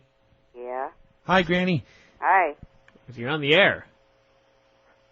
What's that? You're on the air. Oh. You sound excited. Well, I was just getting ready to go to bed. Did Bryan let you know you were going to be on the air tonight? What's that? Did Bryan tell you earlier today that you would be doing the show tonight? Yes, but he said a little bit earlier than this. I said around 11 or midnight. Okay. Well, we're calling because, as some people are aware, Dancing with the Stars is back on. Mm-hmm. And last year we had you on the show quite a bit, recapping the season that involved Stacy Keibler, who you were a big fan of. Mm-hmm. And she, of course, had the pro wrestling tie-in. This year on Dancing with the Stars, Willa Ford is a participant. She is the ex-girlfriend of the UFC light heavyweight champion Chuck Liddell. And my understanding, Granny, is you're not a big fan of Willa Ford. Well, she's nothing compared to Stacy. Well, who is? Really, that's not, yeah. But, and she isn't doing very well either. Uh-oh. She needs some votes, you guys. Well, I suppose we could try and rally the troops for Willa Ford, but if you're not a big fan of Willa Ford, you really want to see her on the show every week? Well, I don't really want to see her get kicked off. She was second to last both weeks. Uh-oh. Oh, that's so one not more good. week if she doesn't get, I think it's the fact that people don't really know her that much and she hasn't been getting any calls. She's not much of a celebrity. I don't know how she ended up a star. I mean, she was dating a star, but I don't know. I mean, what is Willa Ford? Is there a sports tie-in that I'm unaware of, Vince? She has to be more than just Chuck Liddell's girlfriend. Maybe she's done some modeling at some point, but nothing I can name off the top of my head. She's a very low-rent star, Granny. That's the problem. I've never actually heard of her myself. Well, I would never have heard of her either had she not been dating this fighter, so... Well, can I give you the phone number and the hours that they can call? Sure. There are specific hours they have to call in at? Yeah, it's between 8... it starts at 8 o'clock and it's over at 10, but you can still vote for a half hour after. So it's between 8 and 10:30. Wow, so you got to hurry and get that done. They only give you a couple hours then.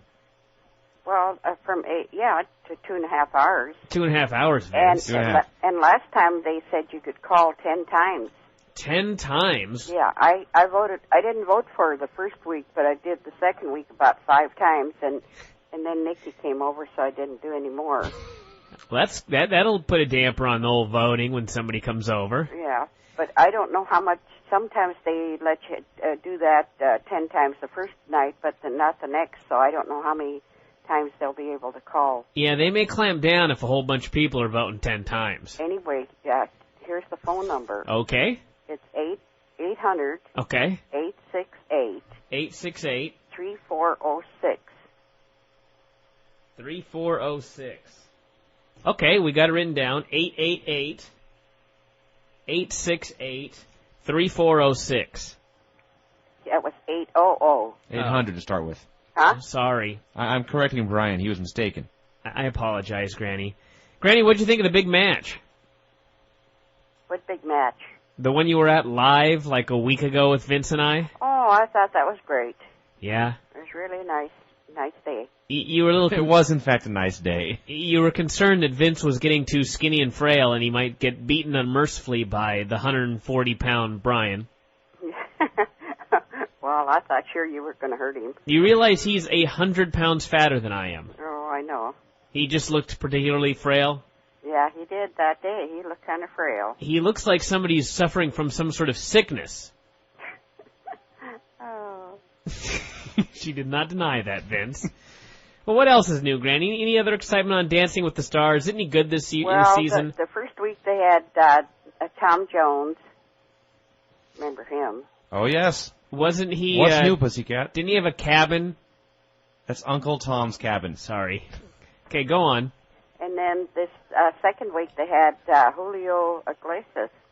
Julio Iglesias, yes. Yeah, I hope I pronounced that right. I hope I'm not doing what I did last time with Gary Manilow. Yeah, there's no problem with Barry Manilow. What are you talking about? I said the wrong first name, remember? Well, we thought that he might have been Gary Manilow's younger, less famous brother, Barry Manilow. Well, and also, while the dancing's going on, when Jerry Springer dances, they have a bunch of kids in the crowd hollering, Jerry. Hold on Jerry, a second. Jerry Springer is on Dancing with the Stars? Oh, yeah. Wow. Who else of note is on this show? Well, there's Emmett Smith. He's, I think, a football player. I've actually heard that name amazingly. He is, in fact, a retired football player. And Mario Lopez. From Saved by the Bell. Saved by the Bell. I've heard that name. And then there's Harry Hamlin. He's the one that was on L.A. Law. Yes, Harry Hamlin. I was a big fan of him growing up. And I don't know if you ever heard of Tucker Carlson. He was he's kind of got his own show. Is he a dog? And he was out the first week. Oh, he's out. That what a shame. Yeah. That's too bad and then for Tucker. There's a kid named Lawrence. He's an actor or something. Nikki said she remembered him when he was real young. Lawrence Fishburne. No. I don't think that's his last name. Oh, you may have to investigate. I want to find out which Lawrence this is. And then they got Laurence Olivier. Huh? No. You gotta be kidding. No. And then they got a little gal called Montague. God, hold on a second. It's not Lawrence Taylor, is it? I can't remember what his last name. No, his last name's Lawrence. Oh. Joey Lawrence? I think that's it. Oh, jeez, God. That's more like He's like Laurence Olivier, just a little different. He is. Yeah, and then they got a Vivica. Vivica A. Fox? Yeah, I think that's her. I didn't think there could possibly be another Vivica in the entertainment business. That sounds like quite the season, Granny. Well, I can't get too excited about any of them, but they're kind of getting better every week. Well, that's good. That's good. Well, we'll call you next week and get another update. Okay, and you tell everybody to be sure and call for her. I will. We've got the number here, 800-868-3406. Uh-huh. Between 8 and 10:30. 8 and 10:30, only on Fridays, I presume. Tuesday. Oh, on Tuesday. Okay. It's on Tuesday. Okay. Well, we'll let everybody know that, and they'll check that out. So thanks for the update, Granny. Okay. Glad you enjoyed the match there. Oh, I sure did. That's right. We'll talk to you next week. Okay. Okay, see you. Bye. Bye-bye.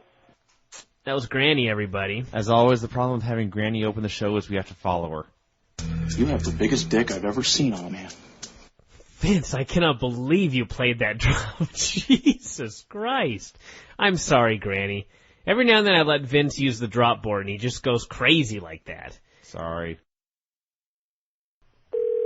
Hopefully this is the right phone number.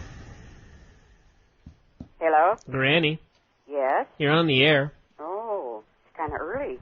Oh, last week you complained that we called too late. Oh. Now you complain that we called too early? No, I just wasn't expecting it yet. Well, we're here. What's up, Granny? Not too much. Your friends must have voted for Willa because she was picked second this time instead of second, Wow. Yeah. Yeah, well, we did throw out that number last week, and we told everybody to vote for her. Yeah, and I did notice that somebody said something that they had watched it. Someone said they'd watched it. Yeah. Wow. On your board. 800-868-3406, is that correct? Yeah. Okay, good. Just making sure that wasn't the Comcast number that I wrote down the other day. Well, tell us about Dancing with the Stars. Well, and Springer's still on there. Jerry Springer. Yeah, and that Hamlin, the one that was on... The ICW ring announcer? No, Hamlin, the one that was... The football player that was beaten up in Seattle? No. What are you talking about?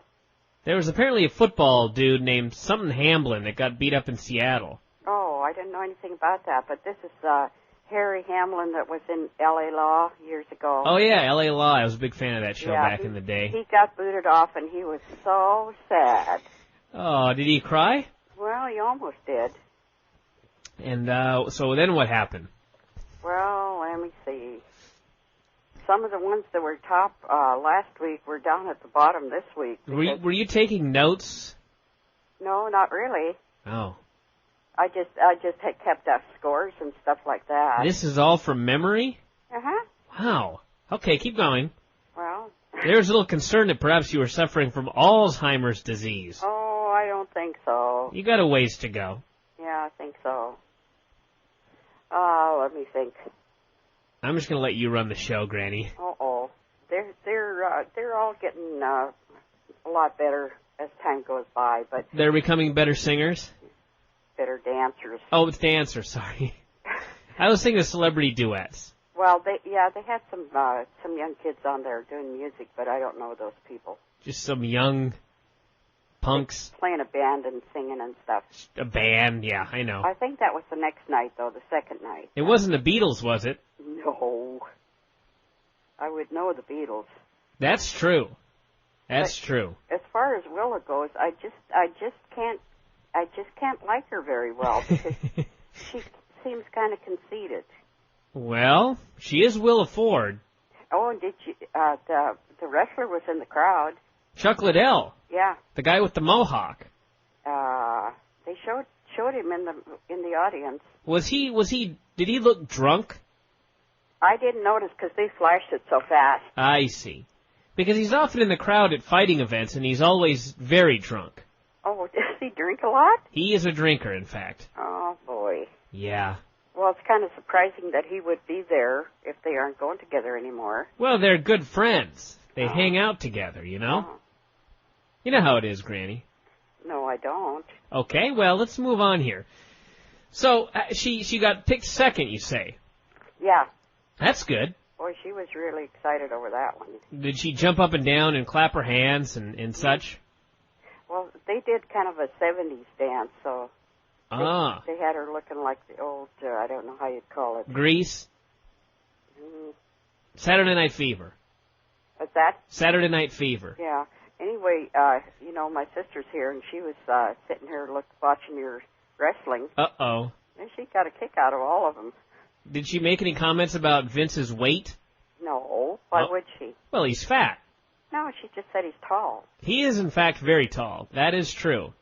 But I don't think Vince is fat at all. No, you were afraid he was going to break in the middle of the battle. That was a good match. Well, I'm glad you enjoyed it, Granny. Well, I did have one comment. Uh-oh. On my memoirs. Yeah? We tell those guys that if they're going to bicker back and forth to do it on a different board. I will let them know that. And I'll be putting on another one on Sunday night. I apologize for their behavior, Granny. Oh, that's okay. Everybody wants you to maybe read some of your memoirs.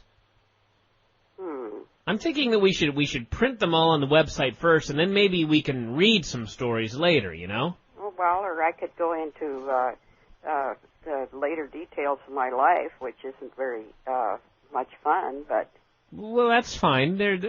Wrestling's not much fun either, so... Where's Vince? I don't hear him. Vince is just sitting here. I have been here, but you've been doing just fine. I didn't want to interrupt. Oh, I need help. No, you don't. I could only bring the show down at this point. Yes. That's what he's good for. Oh, really? Yeah. Well, Granny, we appreciate you being on the show here. Well, nice to be here. I don't want to take you away from your sister. I know. We've been sitting here talking politics and all kinds of things. Oh, gosh. Yeah. Do you guys agree or do you disagree? Yep.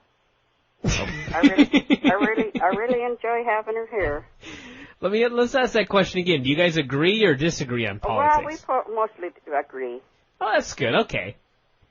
Who do you disagree with in politics? Do you ever have any arguments with anybody? You used to have arguments with Terry all the time, right? Yeah. Anybody now that you have arguments with? No, because I don't get into politics anymore. Except when you discuss it with your sister. Yeah, that's the only time. I see. Probably once in a long time, you know. If we didn't have so many shows to recap today, we'd try and bring her on the line, and you guys could talk politics here for the people. I don't think so. All right. Well, maybe we'll skip out on that. Yeah. Well, Granny, it was good to see you guys today at Applebee's. Well, that was fun. Yes. We're sure glad you came. Well, it was fun. It was a good time. That's good. And I went and got ice cream afterwards, too. You'd already gone home, though. Uh-oh. She went and she's going to go play bingo with me tomorrow. Really? Mm-hmm. Well, me and Craig want to go play bingo with you one of these days, too, but we just have to figure out a date. You'd love it over there at the senior center. It's only a $3 buy-in, and the payout's like $12, but it's a lot of fun. We were thinking more of the big casino, where we could get some alcohol and a buffet. Well, that's if you go up to Muckleshoot. They have bingo up there that pays $1,000 a bingo. Wow. Yes. Well, just be prepared. We're going to be ready to head up with you one of these days. Well, just let me know. I'll be ready. I wouldn't be able to drink at the senior center bingo, would I? No. Okay. Well, we'll skip out on that one for now. Okay. All right, Granny, we'll talk to you next week then. Okay. Bye, Granny. Bye-bye, everybody. Adios. Bye-bye. Well, kids, that's the Bryan and Vinny show for Friday or Saturday.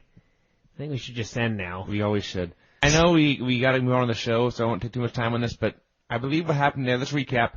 I announced the only thing that could happen was that I would bring the show down.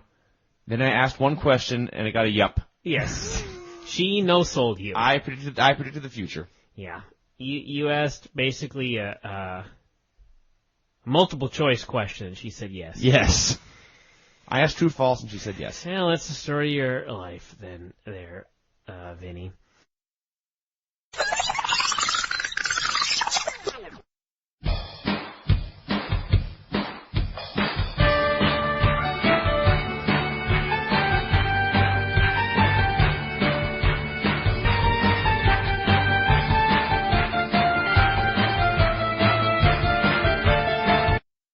Should we call Brent Kremen?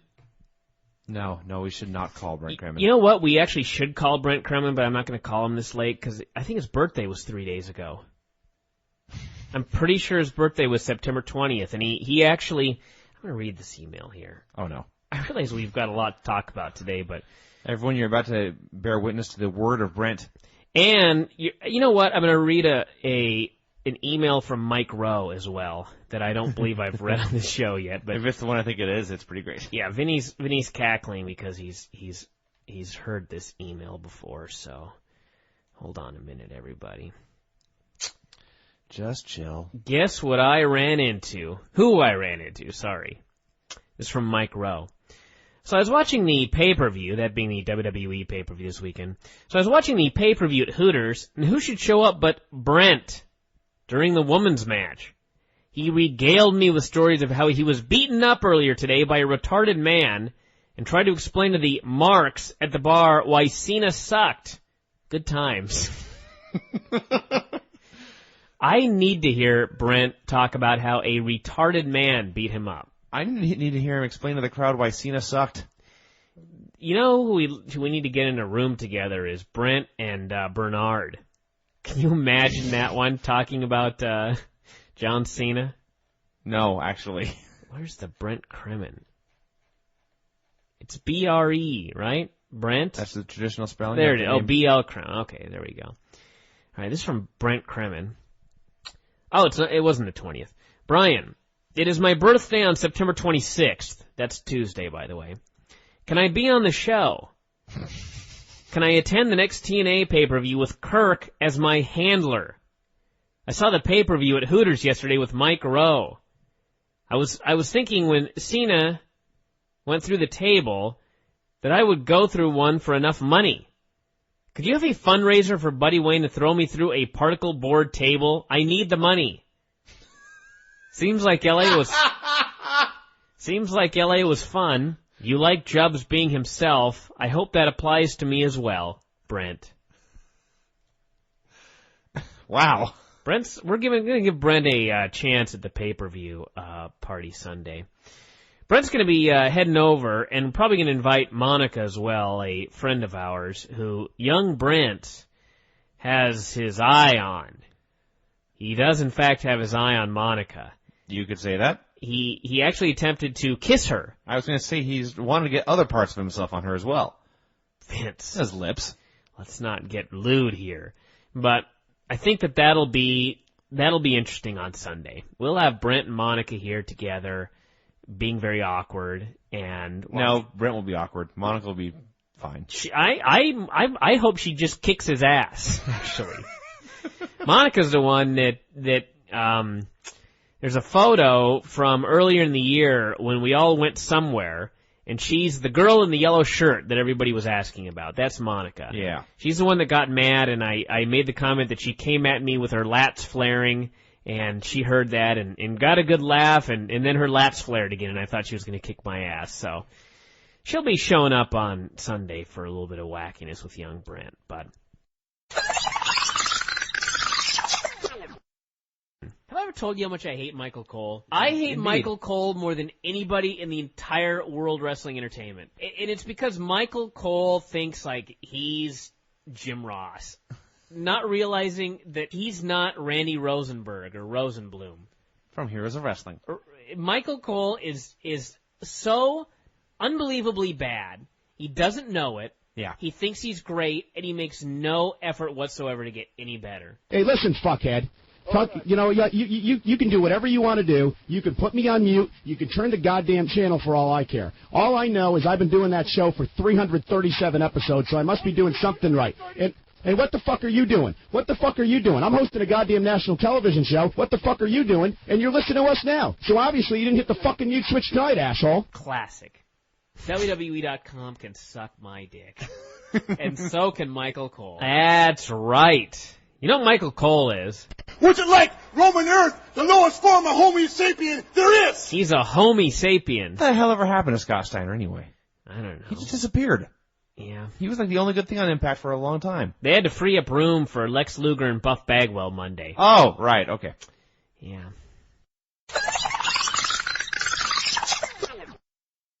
Vinny, do you have any thoughts on the Vince Russo situation? You know, when news first broke, I was in utter shock and disbelief. I can't believe he's risen again like the Phoenix. He just won't die.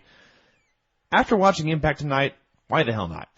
Well, Can it really be any worse? You know, I do have to say, and you know what's funny is there's like a 5-page thread that I figured out is a very intense trolling effort.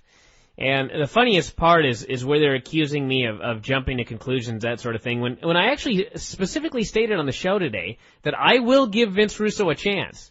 I fully expect him to fail because, as some people are unable to do, I actually look at history. And Vince Russo is a colossal failure in everything he's ever done, and he's never admitted to a failure.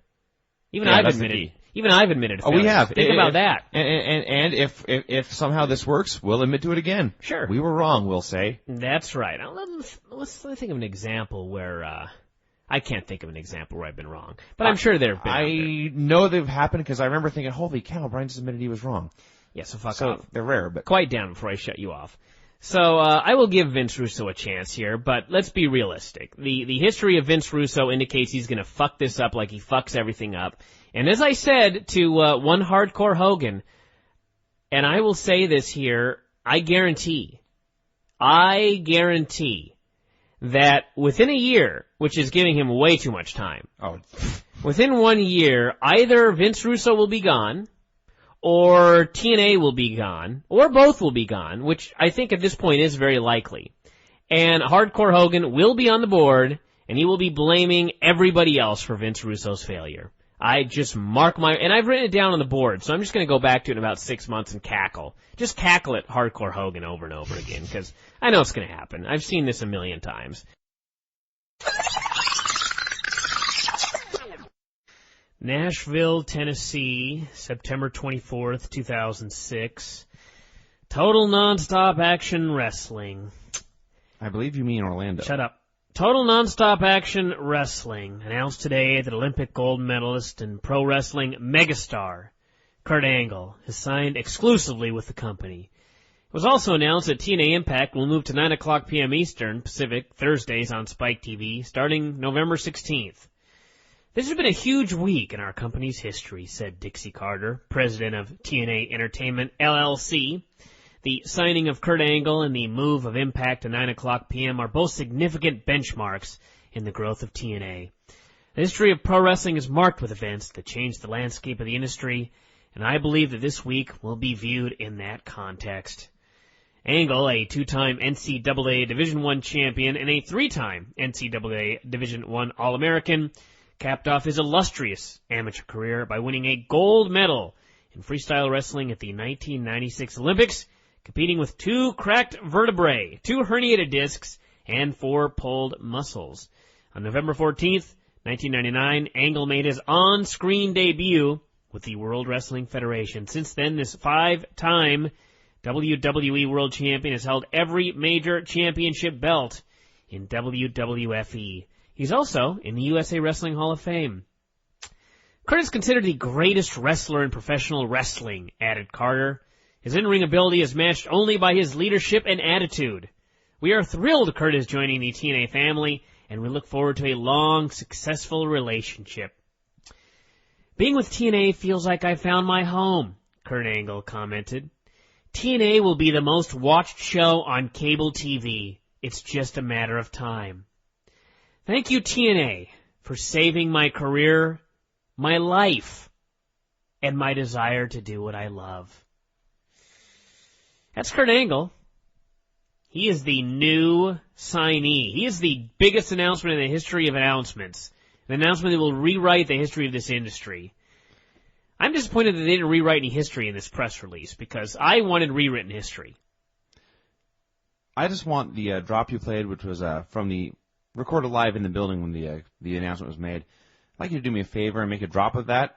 And whenever you introduce me on the show, just play that drop. Just play that drop? Yes. That ain't happening. Damn it. I want to play the drop of when they did a gimmick on this show involving a blow-up doll scripted by Vince Russo, and everyone chanted, "This is stupid."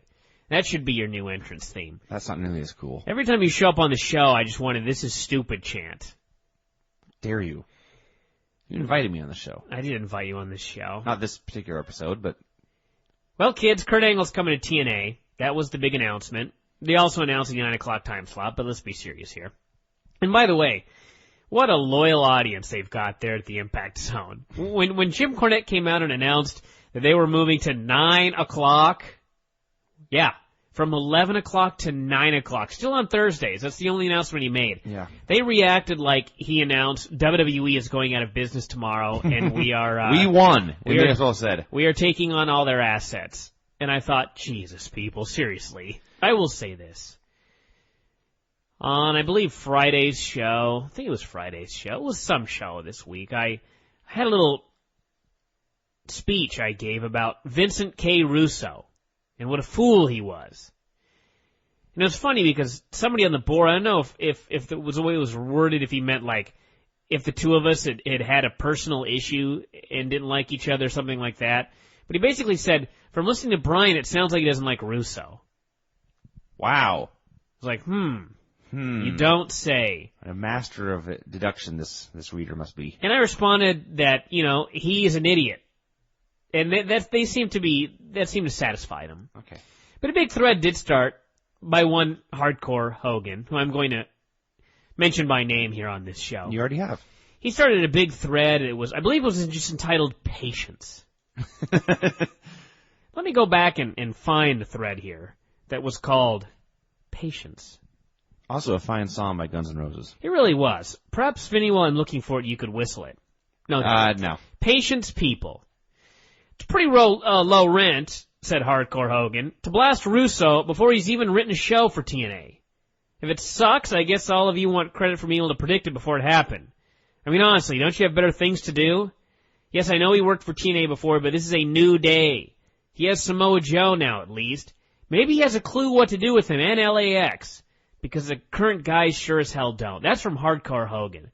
Well, now that we've seen a show, can we officially say that he's horrible? I will. He's horrible. He fucking sucks. I said I'd give the guy a chance, but this show, man, you know what's funny is it took them they killed the X Division, as we've noted before. Yes. But it took them a long time and some hard work. Boy, did Russo do a number on that division in one show. He took the corpse and desecrated it. He did. He humped the corpse. He really did. Of the X Division. He'd evict it. Let's go over this fantastic fucking show. I'd like to note, too, that I didn't get any emails from TNA defenders. Nothing. I was very disappointed. You mean after the show? Yeah, I thought I'd get a lot of emails from people going, Bryan, see, I told you it would be great. That thing with the laxative and that Petey Williams match, that was fucking so cool. Man, I would have hated that if it wasn't for that laxative gag. Didn't get one, you know? Yeah. It's crazy. I didn't get one person that said, you know, that Senshi match with Chris Sabin, that was just a horrible wrestling match. Thank God they brought in that blow-up doll. Yes, that's the match needed, was a blow-up doll. Didn't get one. In fact, I went on the board. I'm not one to brag, as I mentioned on the show yesterday, but I went on the board and I posted a thread that it was just entitled, "This is stupid," in quotation marks. That was, in fact, the quote from the fans in the Impact Zone when the blow-up doll came into play. They began chanting, "This is stupid." Well, first, they all groaned loudly. They started booing. They groaned and they started booing, and then they died for a minute, and then it just started, "This is stupid." Clap, clap, clap, clap, clap. Yep. And I posted here, where the fuck are you Vince Russo fans right now? And as of, I posted that at 11:34 p.m., and it is now 12:48 a.m., and I'm still waiting for them to come onto the board here and make their big defense of how great this Vince Russo stuff was. Where are you guys at? You were calling Where are me you out. at, Hardcore Hogan? Yeah, I'm calling you out. I want a good thread here defending this bullshit. I want someone coming on and going, you know, Bryan, you're wrong. This show was great. That laxative, the fucking blow-up doll, the country whipping match with Jeff Jarrett and Umaga in the main event. The wacky tag team battle royal. The wacky tag team. That was some good shit, Bryan. What's wrong with you? Just give him a chance, buddy. It's only been one show, and that's going to be it's only been one show. Yeah. Oh, Bryan, he needs several weeks to turn this ship around. He needs several months. Yeah. Yep. Yep. And I even made the prediction that within 1 year, either Vince Russo will be gone or TNA will be gone, and Hardcore Hogan and all his other little geek cronies are going to be coming on the board going, it was everybody's fault but Vince Russo's. He didn't get a fair shake. Poor Vince just got fucked. Vince Russo got screwed by somebody. I don't know who yet. It'll be Dixie Carter or fucking Mickey Mouse or somebody. Spike Network officials. Somebody in Orlando. Spike. It'll be everyone else's fault except Vince Russo's. Mm-hmm. Nothing's ever been Vince Russo's fault, strangely enough. Just one shitty run after another, but it's never his fault. Companies across the country. Just crazy. I do have to give Vince Russo credit here, though. I'm going to tell you why. I'm going to give him credit for the same reason I'm going to give Rob Schneider credit. Talk about two people that just, like parasites, like cockroaches. They won't die. Just two people that have gotten just chance after chance after chance after chance for nothing. Just for nothing. What did Vince Russo deserve to get this latest run? Nothing. Nothing. Dirt nothing. Just shit after shit after shit after shit after shit. And he keeps coming back. That fucking, what was his name? I already forgot his name. Rob Schneider. Man, talk about getting far in life with no talent. Those are two guys right there. I've never seen two less talented men get farther in this world, I don't think. Name one. I Try and name somebody with less talent than Vince Russo or Rob Schneider that's gotten farther in their respective area of expertise, and I use that term extremely loosely. I'm sure I could think of some musicians. Seriously, try it. Billy Corgan. Even Simple Plan. Yeah. I'd go to Simple Plan concert before I'd ever see Rob Schneider film, or I'm forced to watch Vince Russo, but of my own, willingly, never. I'd see Simple Plan first, and I can't really think of anybody else. It's gotten farther with less talent. Wow. Seriously, in any genre. Dude, I'm drawing a blank. I have no idea. Maybe Hardcore Hogan can fill it. Maybe like Willa Ford will somehow come into this thread somewhere. I actually took the time to maybe should clue people in. People are debating who's a bigger star, Chuck Liddell or his ex/whatever girlfriend, Willa Ford. The key is in 2006, by the way. In 2006. Apparently Willa Ford once had a song. In 2001. Yeah. She had one hit in 2001. And to call it a hit is very generous, because I actually looked it up and listened to it, and I swear to God I'd never heard this before. Well, I listened to pop radio. You weren't 11 in 2001. That may be the key. Everybody defending Willa Ford's like 17, which is the key. But the best one was somebody was ranting about something or other, and he goes, "You can't count the 18 to 34 demographic." I'm like, oh, okay, well that's totally fair. They don't count them. Just no one counts them really. The number one demographic in all of television and entertainment. We just won't count them, but oh yeah, we've had some greatness on the board the last couple of days, and I can only imagine after this rant the threads that we'll be developing. But I don't give a shit. In fact, I want it. I demand it. I demand threads defending the greatness of Vince Russo, or the shittiness, or whatever the operative word in that case was. Just just make my day. I want to hear about how great the laxative was. Then we had Petey Williams and Jay Lethal. The gimmick here is that Jay Lethal, Chris Sabin, and Sanjay Dutt are big fans of Jack Ass. You said that separating that two words, like there's actual Jonathan Ass running around. His friends call him Jack. Well, I was going to do the separation there, but it ended up a larger separation because I hiccuped or belched in the middle of Jack and Ass. So that's God just trying to add a little bit of humor to this show. Sure. He's trying to bring some sort of quality into tonight. I remember once somewhere on a long road trip, you and I invented the gimmick. We needed 3 men to become the Ass Brothers. Jack, Pat, and Harry. Yes, they were going to be wrestlers. Yes.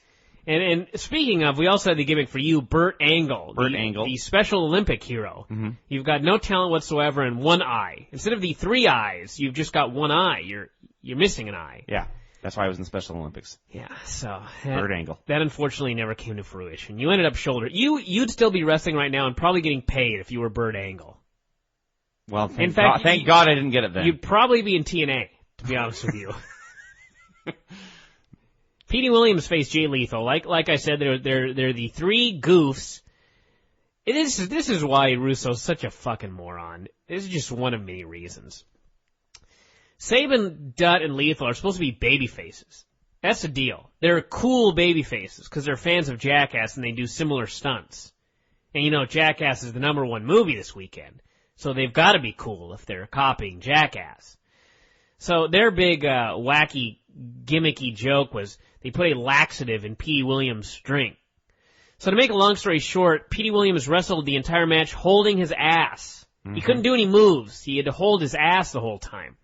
So what could have been a good match was horrible. It was not funny. Nobody was laughing. And it went forever. It was a bad joke that would not end. Yeah, they kept going. Mm-hmm. It was Brent Kremen, in fact. Brent Kremen tells a joke. It's not funny, so he tries to tell it for 15 minutes, hoping at the end you'll laugh. Nobody laughed. So ended up Lethal. He went for the Canadian Destroyer, but he couldn't execute it because of his ass. So Jay Lethal rolled him up for the pin. Just immeasurably awful is what I wrote. And I gave it a half a star, and I am now putting a minus sign in front of it, now that I really think about it. Negative half a star, everybody. In fact, I'm going to go negative a full star. Yeah. That insulted my intelligence. And a match that insults you in any way should get negative stars. Yeah. That was -1 star. In fact, you know what? I'm going to bump it up to -2 stars because it could have been good. They fucked it up. -2 stars, everybody. This, by the way, folks, for those of you wondering how star ratings work, this is the systematic formulaic approach that Bryan takes. That's right, yes. Senshi versus Chris Sabin for the X title. You know, I think that I am a prophet. I have determined that I have some sort of psychic ability. Really? Because it happens time after time after time after time after time, where I'll write some sort of comment, and then immediately, something will occur. I'm going to guess that your comment in this was, this has turned into an awfully good match, but they will probably screw it up somehow. No, sort of. It was that sort of thing. What happened was they came out and no one cared. That was the key to every match, is when it started, no one gave a shit. That was pretty much the theme of the show. And in a lot of the matches, nobody gave a shit at all the whole time. There were a few pops here and there, but... So this was a match where it was two guys, Senshi and Chris Sabin, were very good workers. They came out, nobody cared. They did some stuff, nobody cared. They kept doing stuff, and the people kind of started to care, and they kept doing stuff, and then it was like the people cared, and then Chris Sabin makes this big comeback, and the people were really into it, and I'm like, holy shit, this is really amazing. They had an X Division match earlier, and they threw in a bunch of stupid Vince Russo bullshit, and nobody gave a shit. And now here's two guys coming out and just wrestling. Yeah. Just having a wrestling match, and they turned the crowd and got him into the match. And as I'm typing that, out comes the other two dorks with the blow-up doll. They had the other two dorks being Sanjay and, what's his name? The other one. Jay Lethal. And Jay Lethal had a blow-up doll that was wearing Chris Sabin's gear and had something taped to its face. We never saw what. So they bring out this doll, and everybody starts booing. And we talked about this earlier, and we talked about the chant of, this is stupid, but we didn't actually talk about the stupidest thing of all. Senshi goes up to the top rope, and Lethal and Dutt pull Chris Sabin out of the ring, and they throw in the blow-up doll. Oh, yes. They threw the blow-up doll into the middle of the ring. Well, Senshi on the top rope was unable to determine that this blow-up doll was not, in fact, Chris Sabin. Yes. He looked down at the figure, which was even wider than Sabin, and had no fingers or limbs of any kind, really, and he leapt. He was going to foot stomp this thing to death. Yes, he was unable to differentiate between a living being and a plastic air-filled doll. Yeah. Yeah. Because, So, anyway, there was, then the people were chanting how stupid this was, and Sabin ended up with the blow-up doll in his hands. I'm not making any of this up, by the way. For those of you that didn't see the pay-per-view and think I'm joking here, I swear to God. You're missing the part where, Sabin came off the top rope and, Senshi distracted him by tossing the blow-up doll at him. That's right. This would be a three-way with Senshi versus Sabin versus the blow-up doll. Which was not a DQ, by the way, when the doll came in the ring. Remember that, kids, for future reference. If a third man hits the ring, but he is in fact a blown-up man, a doll, it's not a DQ. Right. So Senshi ended up drop-kicking Sabin and the doll, and pinned Sabin using the ropes. This probably would have been about a 3.5-star match, and that finish dropped it down well below 3. For those of you who do have this on tape or are getting the replay, watch this one fan in particular. The fans in general were just pissed because they were really into it, and then they got screwed. And they were just angry about the whole thing. And there's one fan you can see after Senshi wins, he's celebrating. They cut to a close-up of him, and you can see a fan in a teal T-shirt over his shoulder who's just swearing and muttering and spitting, and Senshi turns around, and the fan gives Senshi a giant thumbs up, saying, "Thank God you kicked that dork's ass." You know, it's 1:04 a.m., and I'm still waiting for somebody to jump into the "this is stupid" thread and give me some sort of defend Vince. Yeah, come on, people. I don't want a trolling effort either. I want a real effort. Come on, Hogan, Hardcore Hogan, get in there. Let's hear it. Rhino faced Christian in a WWE-style match that they booked like it was a semi-main event at WrestleMania. It was in the Impact Zone, third from the top. It was fine. 2.5 stars. Nothing to it. I probably wouldn't go that high. You know, it's funny. The best part of this whole thing was, someone help me out here, by the way. Rhino did a promo saying he had a bad head injury, and the doctors didn't want him to compete. And I was just thinking, when did you get this? An untelevised event? They did the bit where Christian whacked with the chair on his head against the wall. And I just now... When, on Impact? It happened. Wow. Hey, you guys did a hell of a Friday. job getting that angle over. Yeah. Good job. So anyway, he had this head injury, and Mike Tenay is passionately screaming about how sickening this is. Sickening that they let a man with a horrible injury into the ring. And I just thought, what irony. Well, because I knew the announcement at this point, because we were watching the replay and word had got to me, and I was just like, what irony. That's classic stuff. Yeah. I'm going to talk about Kurt Angle right now. All right, go for it. Kurt Angle was fired from WWE. That's true. I don't think a lot of people understand the gravity of that statement. Let me explain, and for those of you that don't read the newsletter, the reason Kurt Angle was fired is because WWE expects him to die. Yeah. I mean, it's not no exaggeration. Potentially soon, potentially in the ring. This is not like, they had to hire handlers for Kurt Angle? I have heard that. Like, he couldn't get places on his own. Yeah. He couldn't get to, like, buildings. He couldn't get to the arena. They had to hire handlers to get him there. Okay? This wasn't like, oh, let's ask him to go to rehab. Oh, he doesn't want to go. Okay, well, let's just fire him. Why the fuck would they? I'll tell you why. Because he was going to die. They didn't want Kurt Angle dying under their watch. And they let him go. And TNA snatches him. Just snatches him up. Kurt Angle does his big promo. Man, I don't know if you guys, some of you I'm sure have seen this, most of you probably have, but Kurt Angle's issued a statement. He's put on 20 pounds of muscle. I had heard that. Since being fired. I thought, wow, amazing what life off the road will do for you. Yeah, it's crazy. Let's see. He's a 36, 37-year-old man with a broken neck and atrophied arms, and he's put on 20 pounds of solid muscle in 3 weeks. That's crazy. That's some crazy genetics right there. Yeah. I'm sure he's got all his issues handled. And they just snatched him up. You know, it's funny, when I went on the board, I think we had 100, let me go and see what the record was. Hold on a second here. I think the old record was like 70 people on the board at one time. 73 seems to stick in my head. Okay, well, Sunday, September 24th, 7:57 p.m., 123. That's more. Yeah. Substantially more. We nearly doubled the record. Yeah. And as of the last time I checked on the board, there were approximately 10 threads devoted to Kurt Angle. And that's not counting the thread for the actual No Surrender pay-per-view. These are just bonus threads.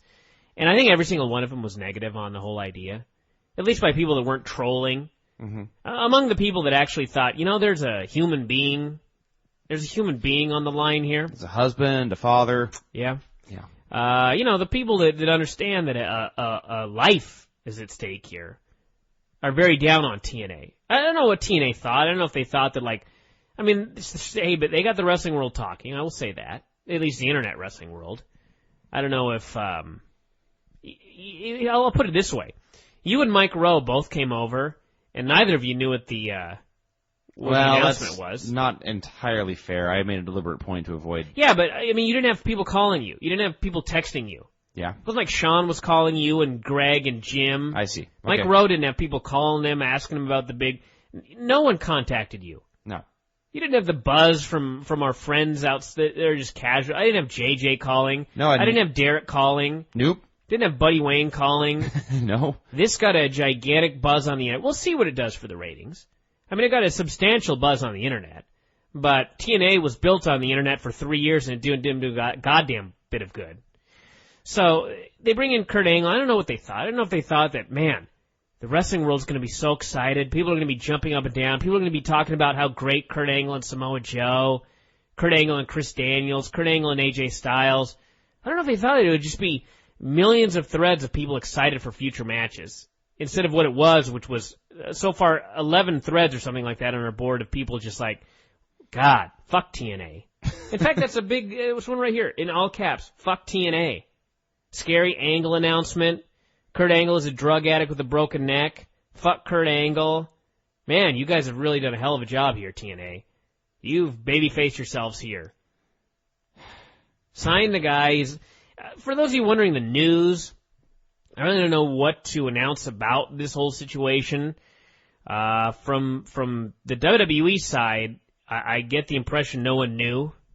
And the TNA side, Apparently they got Kurt Angle, they took him to a warehouse, had a couple of guys there filming who had to sign confidentiality clauses. All that stuff on the internet about the clauses everybody had to sign that knew the deal, it's all true. They told very, very few people. They told nobody at the building until the very, very last second. So this was a very, very heavily kept secret. And probably for the best, because it had gotten out, God knows they would have gotten all of this prior to the pay-per-view. At least you're getting it afterwards. That would after have you been bad. Raped some people of their money. People, anybody that bought the pay-per-view thinking that they wouldn't have the announcement on the internet 2 seconds after the show ended. But, yeah, you're, great. You got a guy who may die at any moment. And he's clearly taken no steps to clean the whole situation up. If anything, he's... I'll just say he's back on the drugs again. Yeah. There's no wellness policy now. No, he's free. There's no wellness policy. He's a free man. He can do whatever he wants. So there you go, kids. There's Kurt Angle. WWE fired a guy because they were afraid he was going to die at any moment. Let's hire him. Let's hire him pretty much immediately. As soon as they could. I mean, they didn't even wait. I mean, let's just pretend that Angle's first stop was rehab. He'd be there for what, 9 weeks, 6 weeks, 12 weeks? Significantly more time than he spent unemployed. Sure, they didn't even wait the 12 weeks. They were like, well, 3 weeks, it's enough time. He got his whole life cleaned up. Let's sign him. Sure. So yeah, what the hell can you do? We'll a lot of questions will be answered on Thursday. Just out of it's maybe crossing the line into too morbid, but have you started writing the Kurt Angle obituary story yet? No, but I'm sure I mean, Dave really already did. Yeah. When he broke down the thing. Yeah. I mean, I don't know. It's inevitable. It sounds horrible to. I mean, I don't want to laugh about it. I mean, it's a very. I mean, it's such a sad story that that's really all you can do is sort of like just. It's absurd. It's just completely absurd, and. It's going to end the way everybody thinks it's going to end. I mean, I don't want to, I'm not going to start a death pool or anything like that, and I don't want to see anybody start a death pool, and I know as I'm saying that, Hardcore Hogan probably, or somebody is starting the Kurt Angle death pool thread. That's all fine and dandy and everything like that, but it is a human, and he's probably going to die soon. And, TNA, the thing that bothers me the most is, besides the fact he's probably going to die, is TNA is going to be so sad and stunned. God, how did this happen? We're all devastated here at TNA. We didn't see it coming. It's just leaving behind a wife and 2 kids. God, it's such a tragedy. We're having a very special episode of Impact dedicated to Kurt Angle. Yeah, we're gonna dedicate this pay-per-view to him, and all the proceeds. Hey, you know what? All the proceeds are gonna go to his family. Everybody. Sure. We just want to give something back. I mean, Kurt Angle did so much for us here as a company. I mean, he really put us on the map. 8 o'clock p.m. on Thursday nights. We just want to give something back. So that, this business sucks. It really does. It's just the worst business in the world. It's just the worst. And it's just like, there are good people in this business. Somewhere. Well, there's quite a few, really. It's just that there's just more bad people. And I don't know. I don't even know this is bad people, but it's just stupid people. I don't want to, I just don't want to, I don't want to yell at anybody, but I mean, come on. All those people working for TNA that have to put this over as a great, just an awesome thing. Jim Cornette's there. He's so happy to make this announcement. Yeah. And, Tanae's plugging it. Oh, this is going to be so great. And everybody's going to say great things about it. And it's like, is it worth it to you? I mean, they all have families, so I can't, what can I say? I don't know. I mean, I can't demand everybody else make a stand. But, sometimes maybe you should make a stand. Is it possible they're naive enough to think he's going to be okay? Okay. No one's that stupid. Although there were plenty of people who were completely there were a shocking number of people that should have known better in TNA that were all for the Russo decision. That right there tells me there are some idiots in this company. Yeah. But this is there ain't nobody. There can't possibly be anybody in TNA that's like, Angle's fine. This is all overblown. And it's like I just got things tonight from people from the WWE side saying, Kurt was the worst there's ever been. The worst we've ever seen. Think about that. I mean, I heard this, like, when he was first released, I heard that. I was like, he's worse than Shawn Michaels ever was. He was real bad. Yeah. Worse than Brian Pillman, who has, in fact, passed on. Yes. Of a drug overdose. Yeah. And, and I heard it tonight. He's the worst there's ever been. This is not like the same person emailing me over and over. Hey, you know what? I don't know if I told you, but Kurt's the worst. It's person after person. He's the worst there's ever been. TNA just brings him in. Yeah. Thanks for saving my life, TNA, Kurt Angle said. That was the most... Thanks for saving... back in WWE under that wellness policy where they wanted me to get off the pills, I was near death. Yeah. Now, I turned my whole life around. I'm fit. I'm strong again. What a miserable, wretched business this is. Just filled with some miserable, wretched people. I'm not going to single anybody out, but just, if they're listening, deep down they know. That's the really thing. That's it. It's not like no one's going to listen to the show in the company and learn anything. No, I mean, it's just, I'm going to get off this subject. It's not like I can add anything. Let me add some insight about how stupid, how heartless this is. I'll add some insight about what assholes they are for. I'm not going to add any insight. Everybody knows. And everybody that's responsible for this knows. They don't care. Just some money. There you go. Just some exposure. Who cares? Leave a body. Make a little money off it while he's still around. LAX, AJ Styles, and Chris Daniels in an Ultimate X match. And while we're on the subject,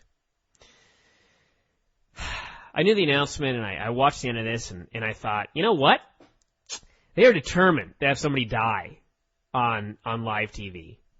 If not Angle, then somebody's going to die. The finish of this match, it was an all right match. There was some good stuff, some bad stuff. There's the story of this show. The end of this match was they have the Ultimate X cables, and they have the stand holding the cables up. And Chris Daniels climbs up onto the top of this lighting stand, and the ring is, 18 by 18, so what's half of that? 9. Okay, so he jumps 9 feet from the top of this lighting stand towards the middle of the ring and grabs where the two cables come together, the X, where the belt's hanging. And, God, he landed and held on. And because he was jumping and he was like trying to fly like Superman, his body was horizontal. Yes. So when he hit the cables with his chest, his feet kept going. And his feet kept going, and they went underneath him, and they hooked onto the ropes. And if he had not held on... If his fingers had lost their grip? If his fingers had lost the grip, and his feet had kept going like that, Chris Daniels would have flipped over. He would have been upside down. He would have been 10 feet above the ring. And I'm not sure where he would have landed. I'm not sure if he landed in the ring, or because he jumped 9 feet and hit the middle and flipped over, if he would have actually kept going another 9 feet and went over the ropes to the floor. But Christopher Daniels would be dead right now. And this is no exaggeration. He would have fallen in the ring, but he would not have landed well. I tell you this as a gymnastics coach. Yeah. The way that he jumped and the way that he landed, if he had not held on, if he had slipped, he would be dead. Or at least severely injured. And you think they thought about that? I'm sure they thought about it. Do you think they cared? Well, no.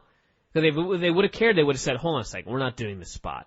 It's just like the cage walk with Elix Skipper. Yeah. The fucking guy could have died. Very easily. And they're like, yeah, well, let's do it.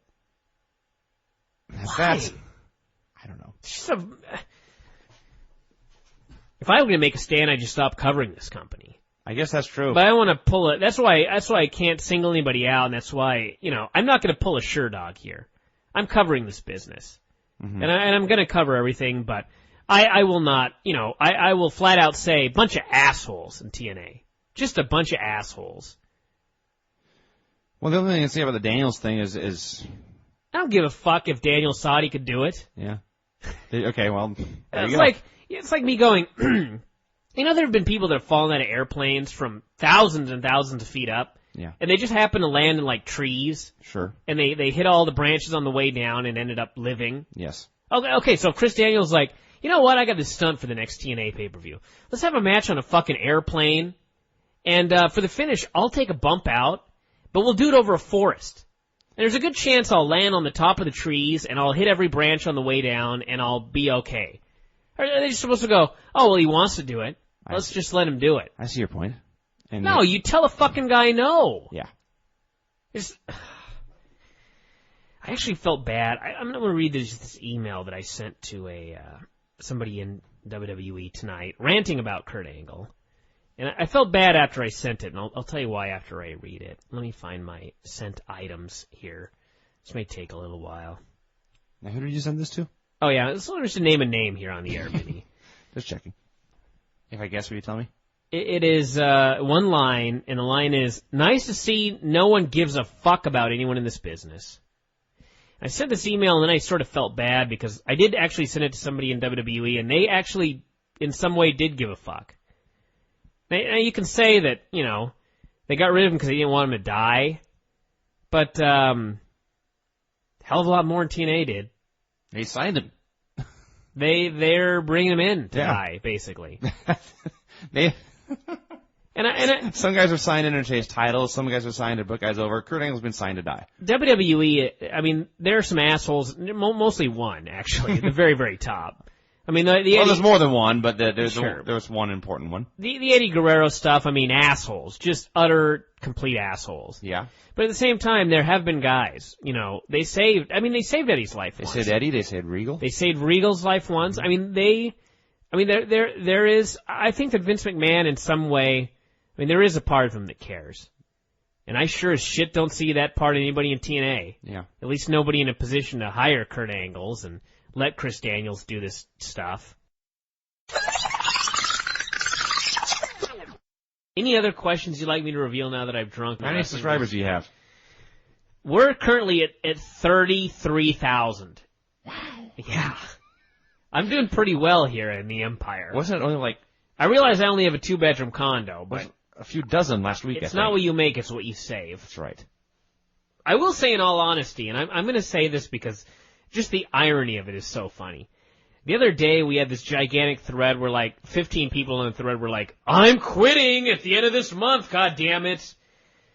Well, we have savaged our old record. We have more people than ever are subscribing these days. So, for those of you threatening to quit, I'm afraid that not everybody agrees that the site has gone horribly down. I believe the saying is, don't let the door hit you on the way out. No, No, you want their money too. No, it's not even so much that I want their money because, well, there's certain people that know that this ain't all about the money, but that's all I'll say about that. But the point is, when Penis Suplex left, and when Dr. Kingsbridge was getting ready to leave, or he's getting ready to leave now, I drove Penis Suplex off. You did. I mean, it was a quest to drive him off the board. And when he was finally gone, I was sad. You know what I mean? No. There's certain people I've tried to drive away and failed. Well, no, I mean, the thing is, like, in the grand scheme of things, his $6.95 is not an issue. But I was sad that somebody that seemed to enjoy the website, they had an issue with it, and perhaps I was dieting, and it was leading up to the match. I don't want to make excuses here, but let's be honest. I just went ballistic on the guy, and he ended up leaving, and I felt bad afterwards. I will say it seemed odd to me that it seemed like there were people who were being more offensive than Mr. P. Suplex. Well, that one really, there was something about the whole thread.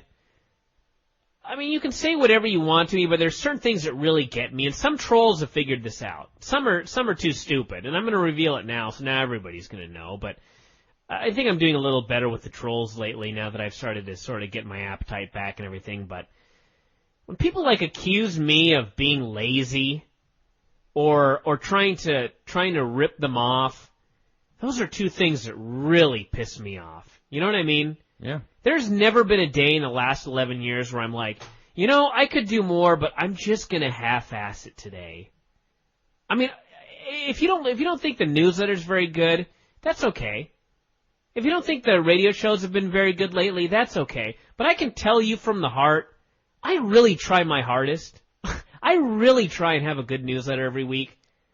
I never do a newsletter and go, you know, I could probably do better, but I'm just going to go through the motions this week. Do you have any theremin music to play for this? No, but I'm drunk now, so let me just give this rant. I want every show to be the best show I can do, and I want every newsletter to be the best newsletter I can do, and every daily news update. I mean, sometimes, like, I don't put a photo on the daily news update because I just, quite frankly, don't have time. But I never consciously half-ass it. And I never try and rip somebody off. And those two things, that's the thing Penis Suplex really pissed me off. He's like, I pay my $6.95 and you skipped out on a show. You're trying to rip me off. And that was like, get the fuck out, dude. Just go. I'll give you double your money back. That's why I gave him double his money back. Yeah. I was trying to prove a point that not only am I not ripping you off, I'll pay you double to go. Just please don't accuse me of trying to rip you off or trying to half-ass it. Those are the two things that really just get my dander up. I see. Now that everybody knows, I can only imagine the threads, but what are you going to do? What can you do? I just want to say one more thing here before I get on to what I was going to say about this. Penis Suplex, if you're listening, I apologize for freaking out. In fact, if you would like to come back, just to prove this is not about the money, I'll give you your first 2 months free to come back. It's just to tell you I'm sorry. A goodwill gesture. It is a goodwill gesture. I freaked out. I felt really bad that I drove you off. And I feel bad about Dr. Kingsbridge, too, but he ain't gone yet. So maybe when he's gone for a while, I'll... And Dr. Kingsbridge also brought me a lot of joy when I got to put together the troll rating system, which to this day nobody has found the real comedy in the troll rating system. But maybe at some point... Apparently only you and I picked up on it. Maybe at some point somebody's going to pick up on it, but for now...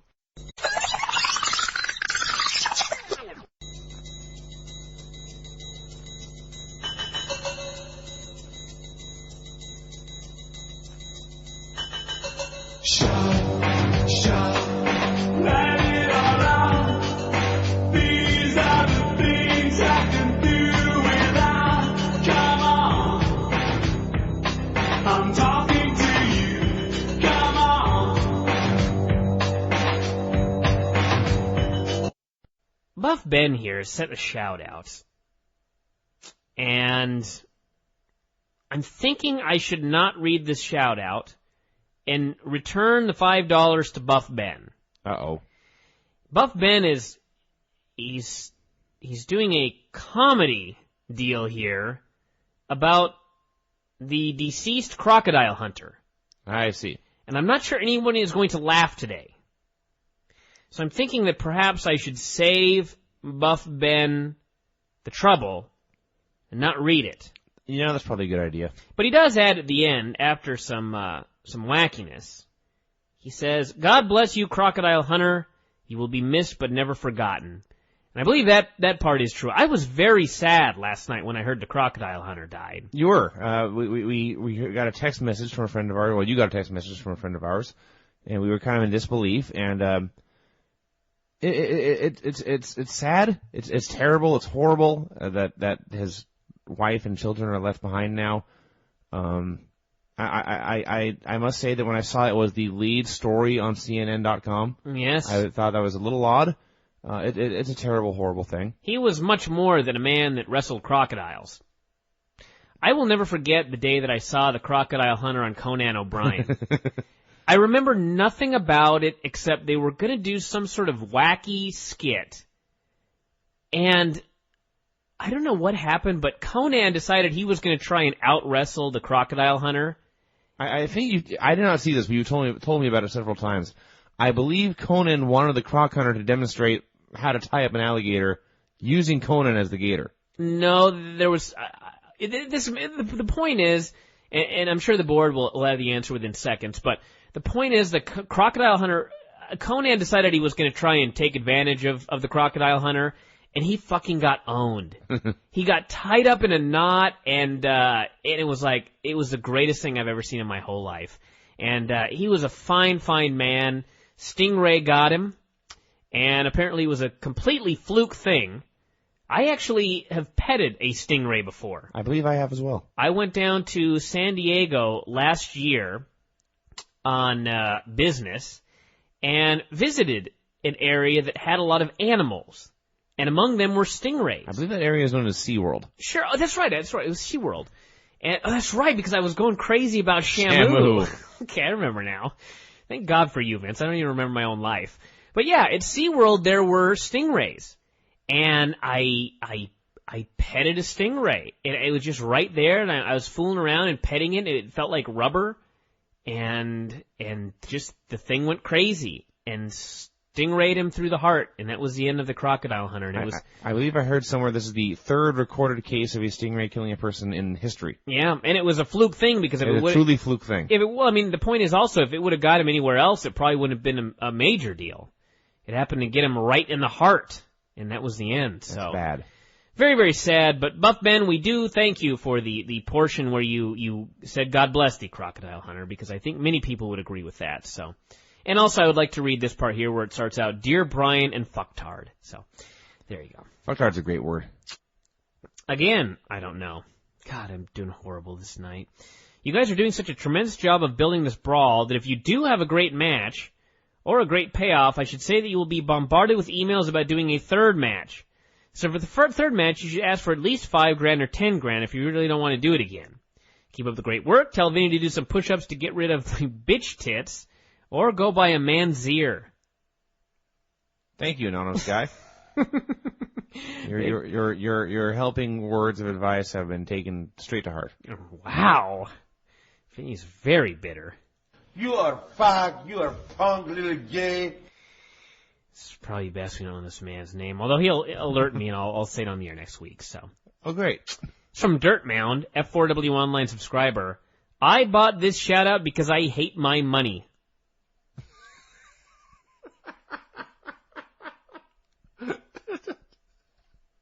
That's so random. He opened his wallet and there's money inside, and he said, "Fuck, there's money in here."